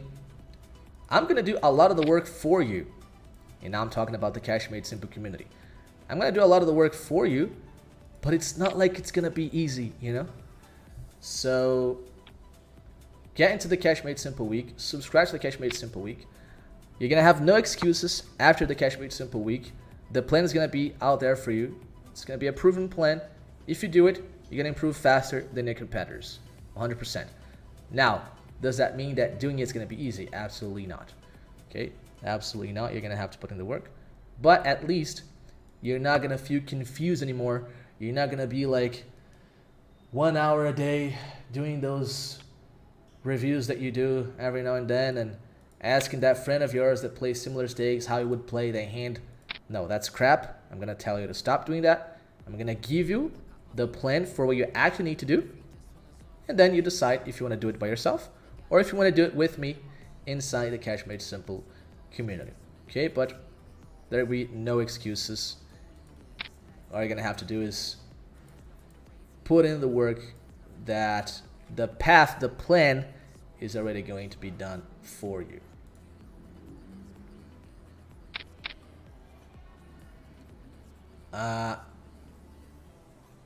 Okay. I guess maybe that was a bit thin with the raise. If he's just gonna snap call the ace high flush.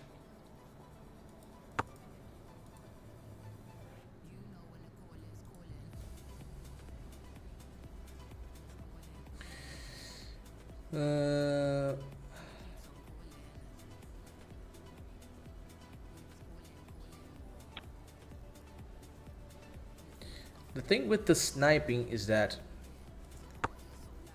if there are tons of people already cheating by using RTA, colluding and botting, then sniping would be a piece of cake for them. Oh yeah, but I mean, certainly cheating exists and sniping exists. Yeah, we can all agree to that. It's just that my premise is that it's a very small percentage of the population, right? But of course, the people who are already cheaters, they're gonna cheat in any way possible, of course.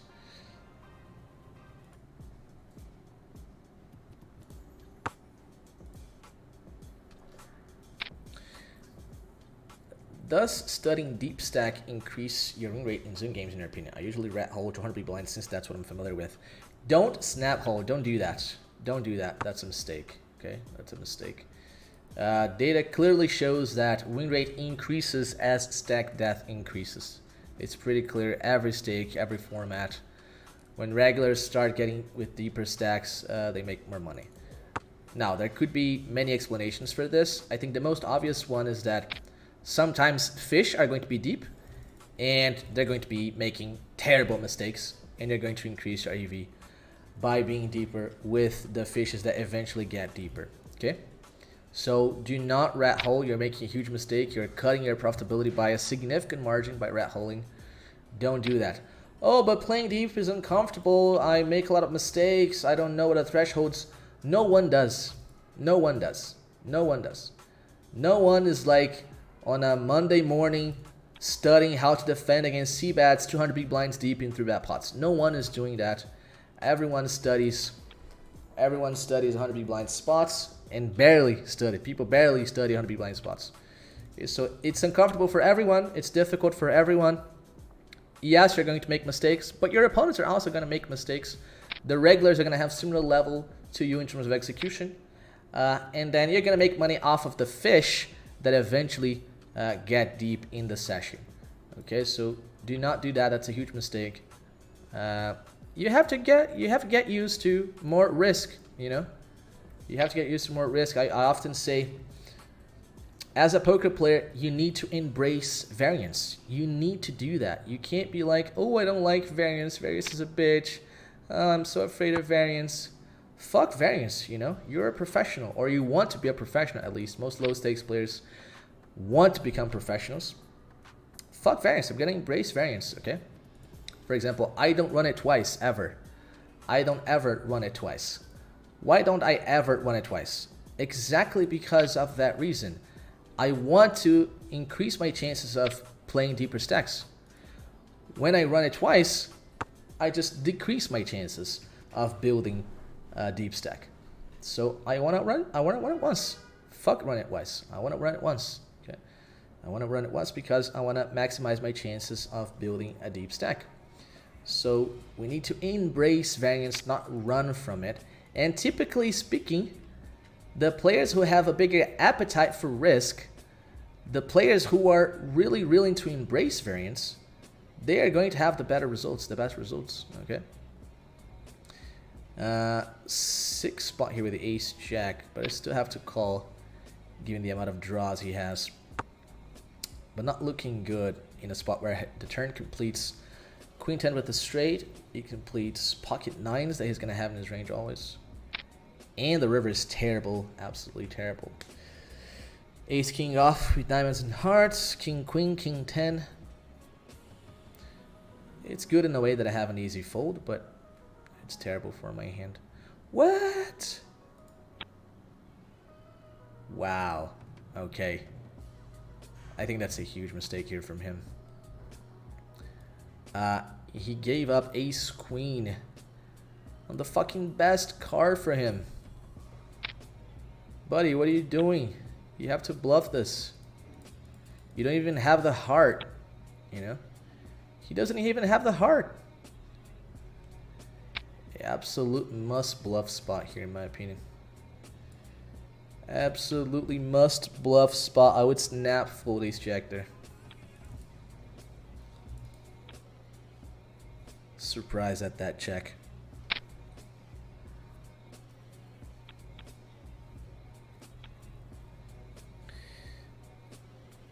Is the study process the same one outlined in the blueprint course? No, it's not the same. It's not the same. And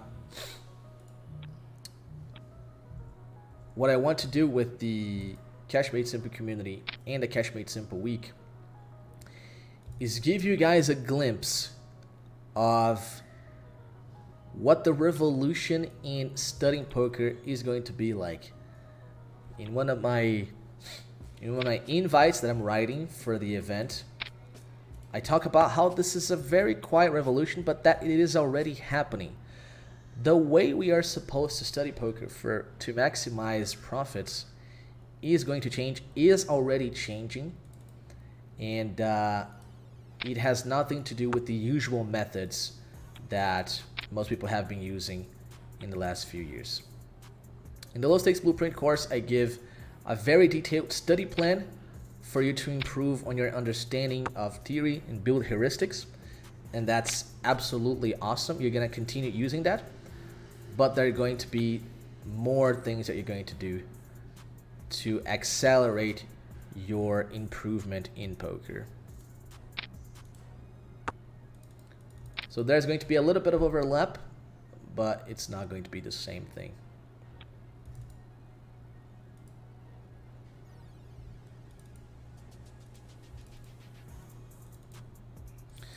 Kind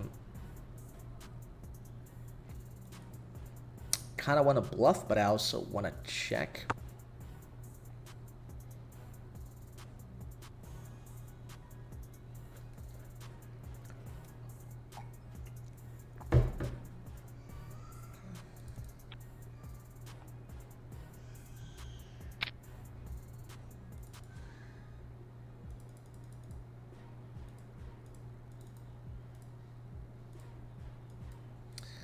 And I'm going to exploitatively jam here.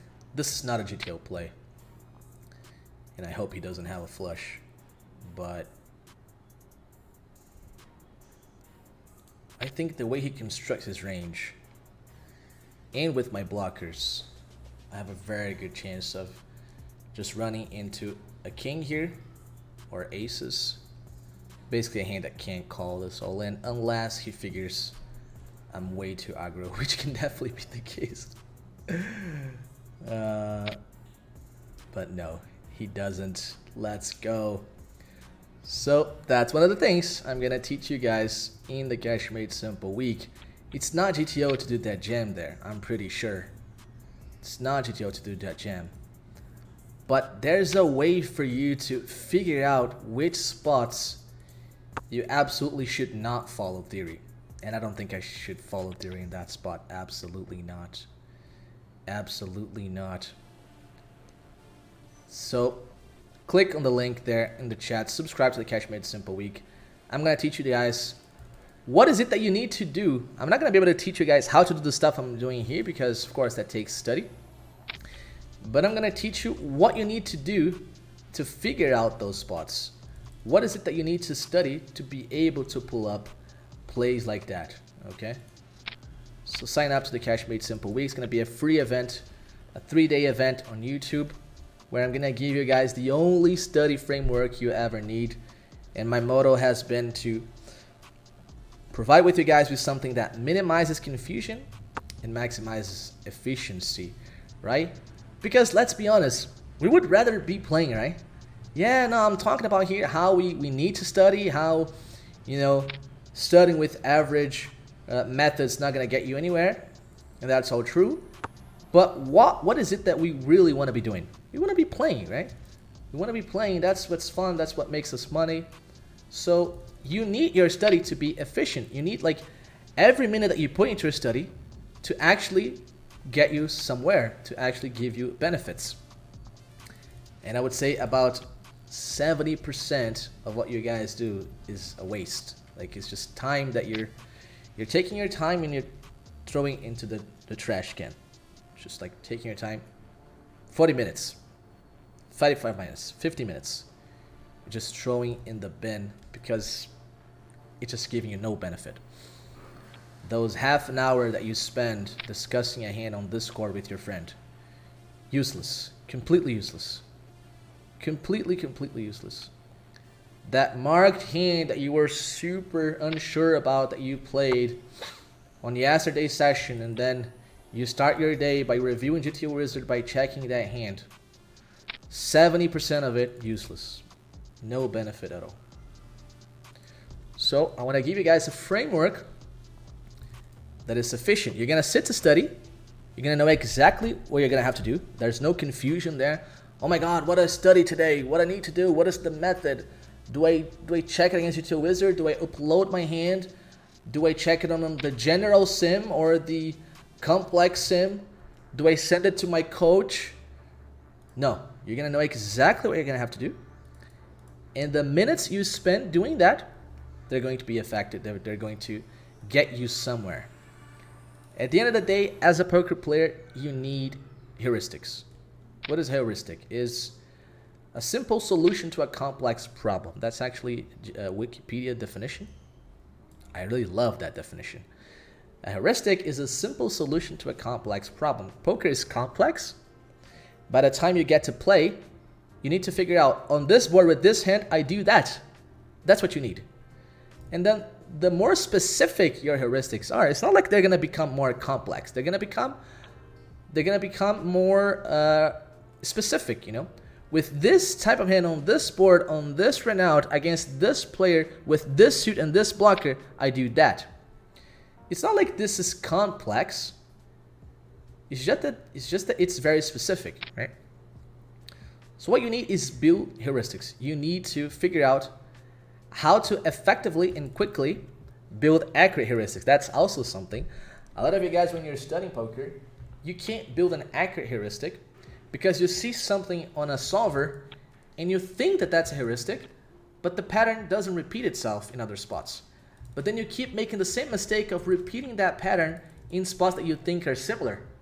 Countless times I've seen students do that.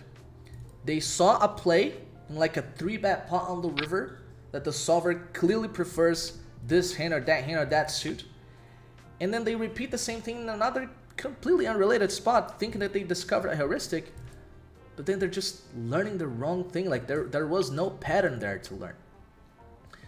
So you have to learn more heuristics in less time, make them more specific, and make them accurate. That's what you need. So that when you sit to play, you know that on this spot with this hand, with this suit, on this Renault, against this player, I do that. It's a simple solution to a complex problem. And of course, you do that off the tables. You don't do that by playing. Of course, we would rather be playing. Oh, it's a maze. It's super fun to play. To pull that check raise all in bluff that I just pulled. That's what gives the chills, right? That's what gives the adrenaline rush. That's what's fun. It's not fun to sit in front of your chair for 2 hours and think about ranges and numbers and all that crap. But if you want to get better average results, you have to do that. I can't be a scammer here and say, no, it's all easy. All you got to do is buy my product. No. My product is going to give you the solution, but you're still going to have to absorb the solution, right? And the only way to absorb the solution is investing time, investing effort.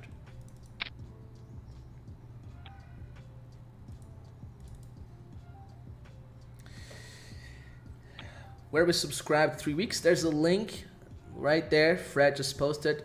Free event November 24. The ultimate guide on how to become a cash game crusher. You can click on this link, subscribe to the Cash Made Simple Week, and be present in the Cash Made Simple Week on November 12th. Okay, November 12th is going to be our first class.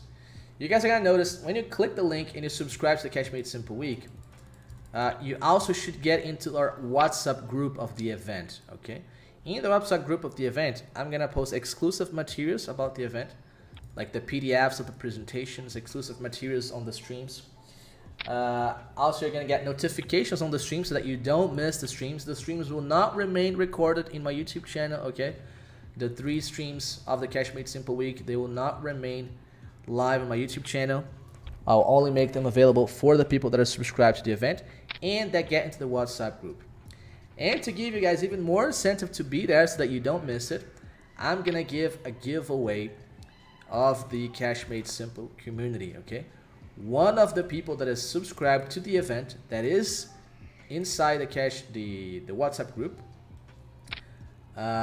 is going to receive a giveaway worth over $3,000. Okay, someone of you is going to be the lucky one, and you're going to be able to get into the Cash Made Simple community for completely free. But I want this person to have followed the entire event. That's how you become eligible for the giveaway. Okay, so subscribe with your name and email, then get into our WhatsApp group. I know that a lot of people don't use WhatsApp, particularly people from the US. I've researched that it's not all that popular. I mean, it is popular, I guess. 100 million people, a third of the population use it.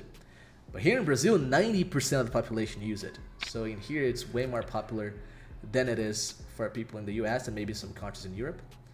But I strongly recommend you guys download the app, get into the group, and then you're gonna receive all the information of the event, all of the exclusive material, and also you're gonna be eligible for the giveaway. Okay, so make sure you guys click the link down there, subscribe to the event, and I'll see you guys on November 12th. All right, my friends, really excited about this.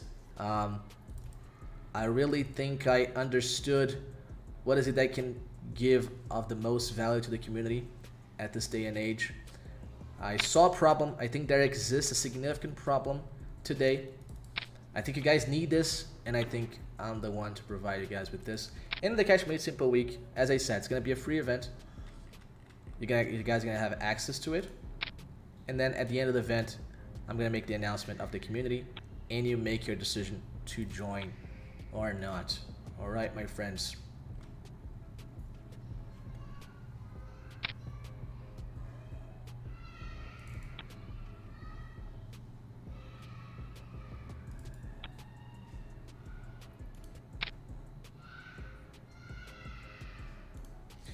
Solid, do you think kinda high stakes MTT players should consider cores for improvement? Man, what I typically say is that I don't want you to get in and feel disappointed that I'm not generating you much value. So since my focus is on cash game players, even though I think you could get some value out of it, I would usually say don't get in, don't buy it, because I don't want you to buy and feel like not enough value has been generated for you. Okay, so I would say don't buy it. Wait until I have an offer for MTT players, which I will have at some point. I just need to find the right partners for it. People with the same values as me, people that I think have the same vision for me in terms of poker strategies. I'm going to fold this. I think it's going to be underbluffed in ace high boards. And I'm going to play this second table here, where I flopped against same player, I think. That's funny. So yeah, for MTT players, if you have no intentions of playing cash games, then I would say don't get it, okay? And wait for a future product where I'm gonna have MTT material for you guys.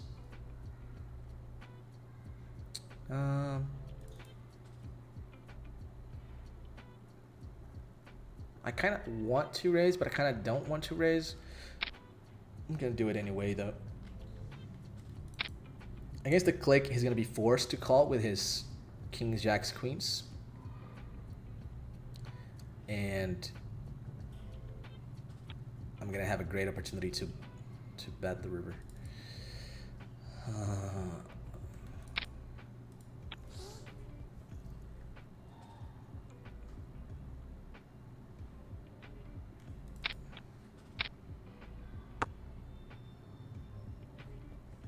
I just filled out the survey. Awesome. Thanks, Real Frankie Poker. We also have a survey for people who enter the event, because I want to hear from you guys. What is that you're going through right now? I want to understand what your main struggles. I already have an idea, but nothing better than to ask you guys, right? So with the survey, you guys are going to give me a lot of information on how to make both the event and the community better suited to what you need as a poker player. So please, once you get into the event, you're going to receive the link to answer the survey. It doesn't take more than 3 minutes. If you can answer it, it's going to be awesome. And it's going to help me a lot to provide the best material for you guys. So it's in your best interest to answer the survey. Okay? You help me, I help you. Everyone is happy. So please answer the survey as well whenever you guys can. Put the thin value back here with the queens. You guys couldn't see. Ace jack, we floated the flop small bet with 2 overs and backdoor. Turn's not amazing, but we have to call. Even though we make the top pair, when he polarizes, we're losing to a decent amount of his range, particularly against under the gun. We still call though. And river, we might have some leads with our range, not with ace jack though, I don't imagine. But we get here with some 10x. He doesn't get there with many 10x. And then a lot of his range becomes a bluff catcher, like queens, kings, aces, ace jack type hands. So I think we can definitely have some leads with the 10x region, but ace jack, probably not. I think I have to call here with the 7s when he jams 75 bigs. This is mostly going to be ace king, but could also be 10s and jacks. Or queens. Okay. I think queens would mostly want to 4-bet small though. Well, he got us in that one.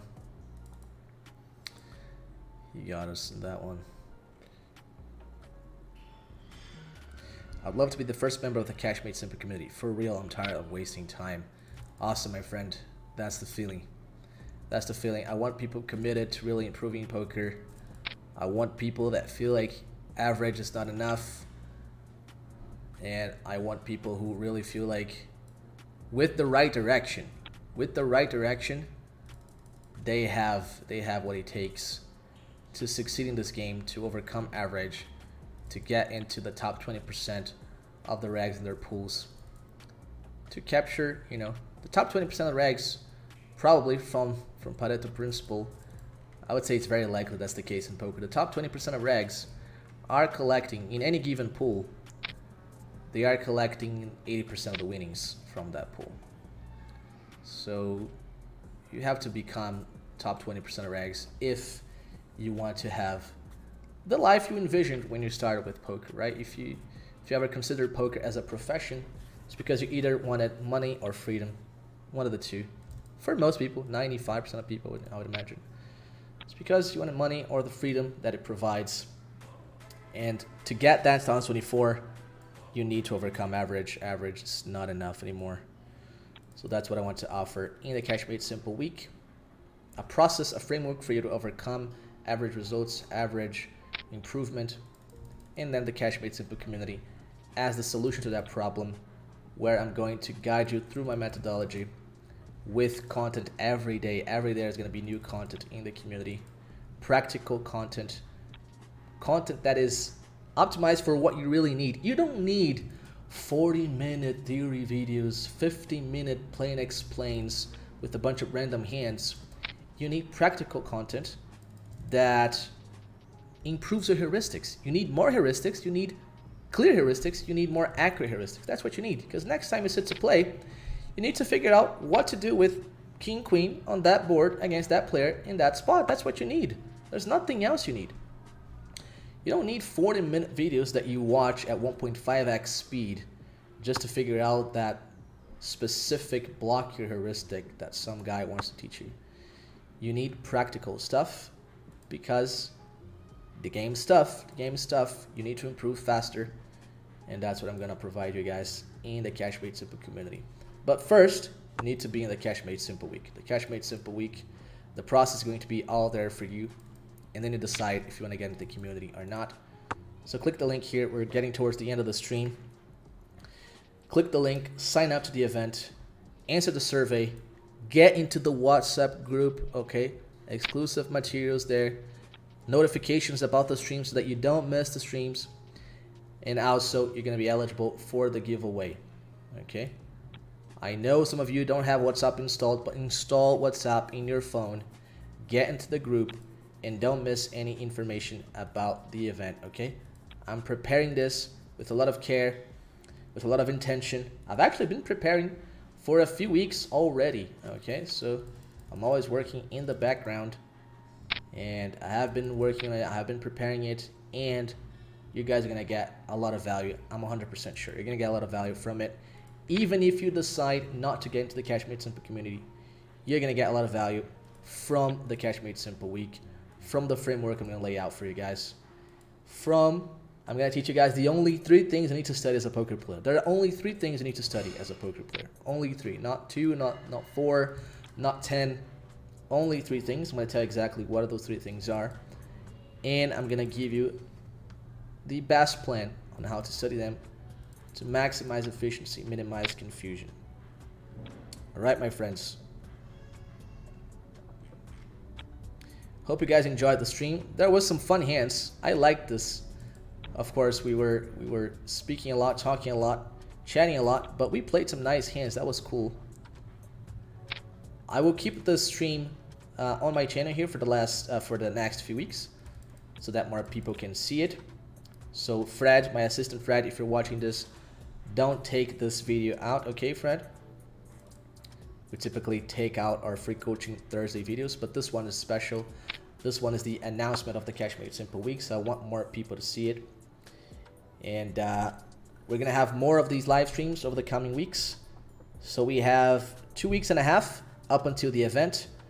Until there, I want to talk more with you guys. I want to see what you guys are answering in the survey to see what your biggest struggles are at this day and age in poker. And we're going to be able to build the best event for us so that we can all improve, right? It has to be a win-win. If you guys win, I win, everyone wins. So I'm preparing this for it to be a great event for everyone. When will your cards GTO Blueprint release? It will release together with the Cash Made Simple community on November 14th. Okay, November 14th will be the last stream of the Cash Made Simple week. And I'm going to announce the release of the community in that last stream, November 14th. And with the community, you're going to have the GTO Blueprint course, you're going to have the Timing Tells Blueprint course, and you're going to have all of the extra material inside the community as well. I set up the week but can't find the survey.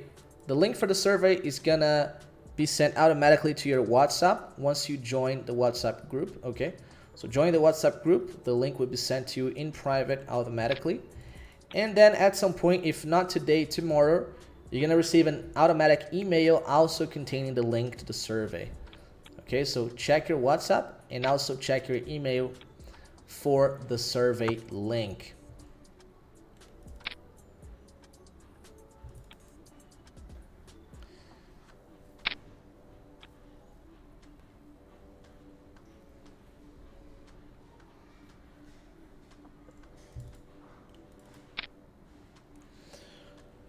All right, my friends. We have 300 people at the moment. That's amazing. Wow. It actually makes me want to continue here for a bit longer. That's awesome. I do have a problem in my home here, and a plumber is gonna come in at any moment to fix it. So I'm gonna have to quit anyways in a few minutes, but let's stay a little bit longer so that we can play a few more hands. Let's play this pocket eights hand here. I see bet half pot on the flop. Turn ace. Feel like, could I depolarize on this turn ace? I think I could actually. I could probably have some half pot c bets on this turn with something like queens sometimes. Maybe kings, but then an overbet size feels okay as well. And on the river, easy check, right? It's gonna have way too many sevens and queens. And I didn't pick up on any timing tells this time to make a thin value bet.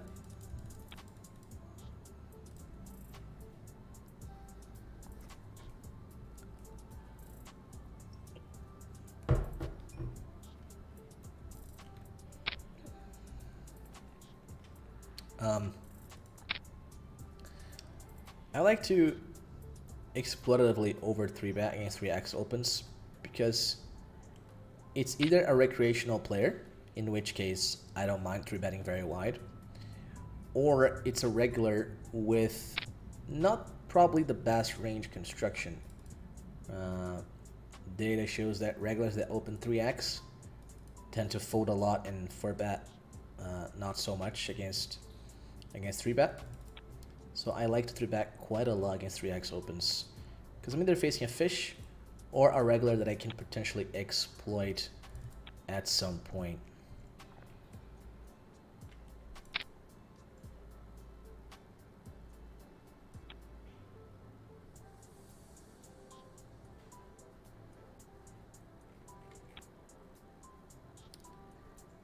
High red lines are overrated. Change my mind. Are they overrated? Maybe they are more properly rated than most people think. I definitely think that red lines are hyped overall. But high red lines, I don't know. I think most people would rather have like a break-even red line, right? I think a beautiful graph is like a super nice blue line and a break-even red line. That's probably the most beautiful graph there exists in cash games, I think. But yeah, maybe they are slightly overrated. But I think at this day and age, most people realize that you don't need a positive red line to win. In fact, probably most people that make money in poker, probably no, very certainly most people that make money in poker don't have a positive red line or a high red line. At the same time, it's not like you should not care about it. You absolutely should care about it. If you have like a -7 big blind red line, you probably have tons of leaks. You probably have tons of leaks that you could be fixing. So red line is not necessarily the answer, but it's potentially evidence that you could improve your game. You could improve your defense strategies. You could improve your aggression, your raising ranges. Most people don't have properly constructed raising ranges.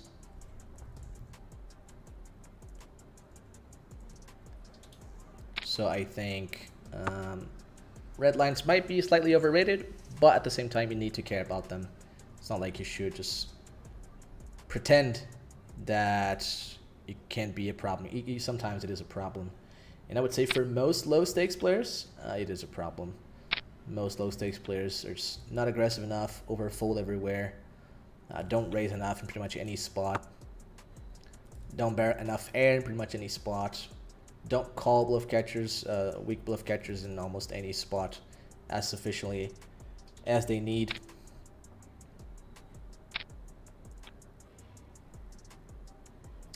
But for example, arguably the best player in the world right now at cash games, Barack Risbrod, he's at least the one who has been making the most money over the last few years. He has like a pretty bad red line compared to his peers at high stakes, and he has like a 48 one-stop flop or something like that. So he's visibly more passive than the other guys in his pool, and he's crushing nosebleeds. So that's all the evidence that is necessary to say that you don't need a super high red line or super aggressive style to make money. It's definitely possible to be super profitable without it.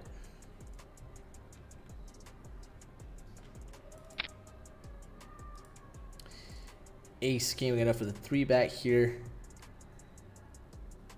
Our friend is tanking.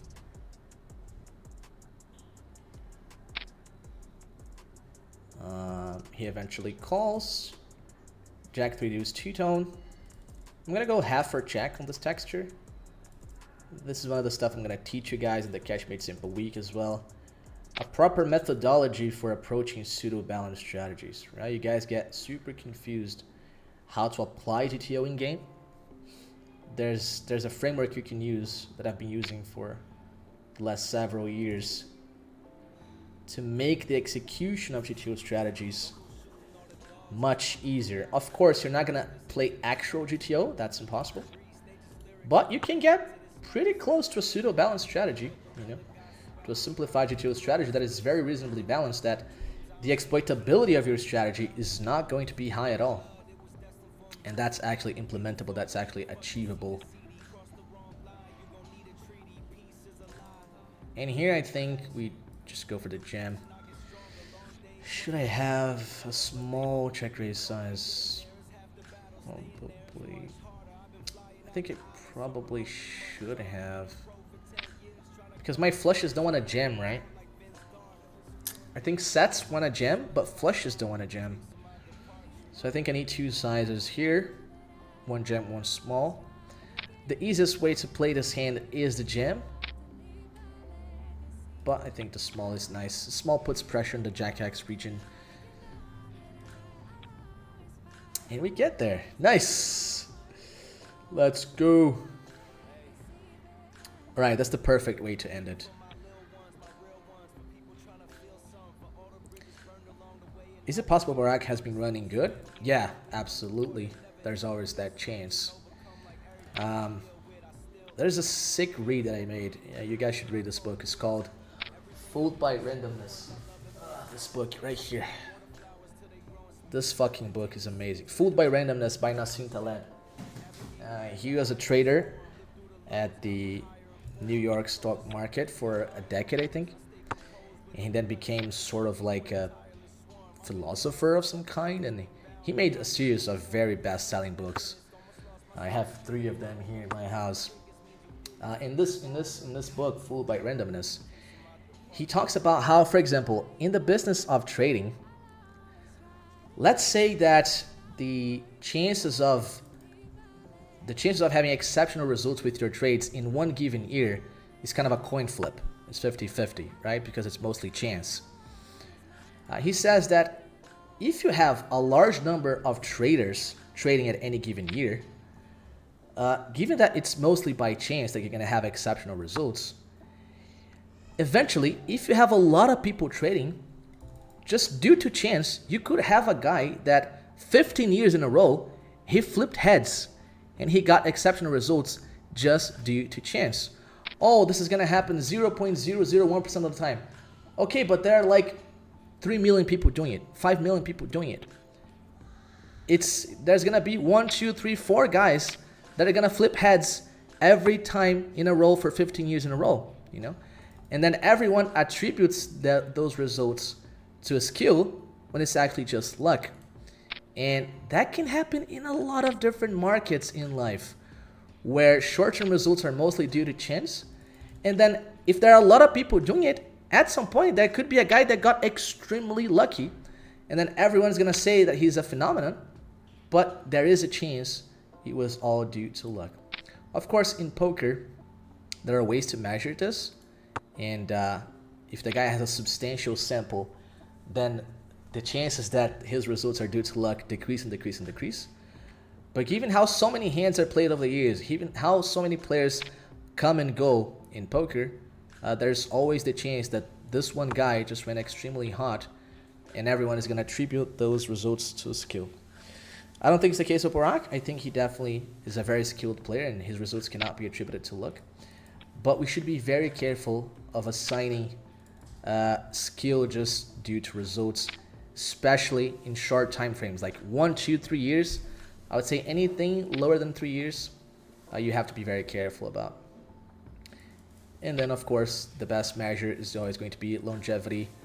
The best measure for me is, in terms of results, longevity. And then, of course, how this guy perceives the game, what he talks about the game, how he plays. Does that make sense? We all have brains, right? We can all think for ourselves as well, whether someone is skilled or not. So I think we have to be careful, and there could be circumstances where the guy just flipped heads for many, many times in a row, and everyone thinks like the guy's some sort of phenomenon, right?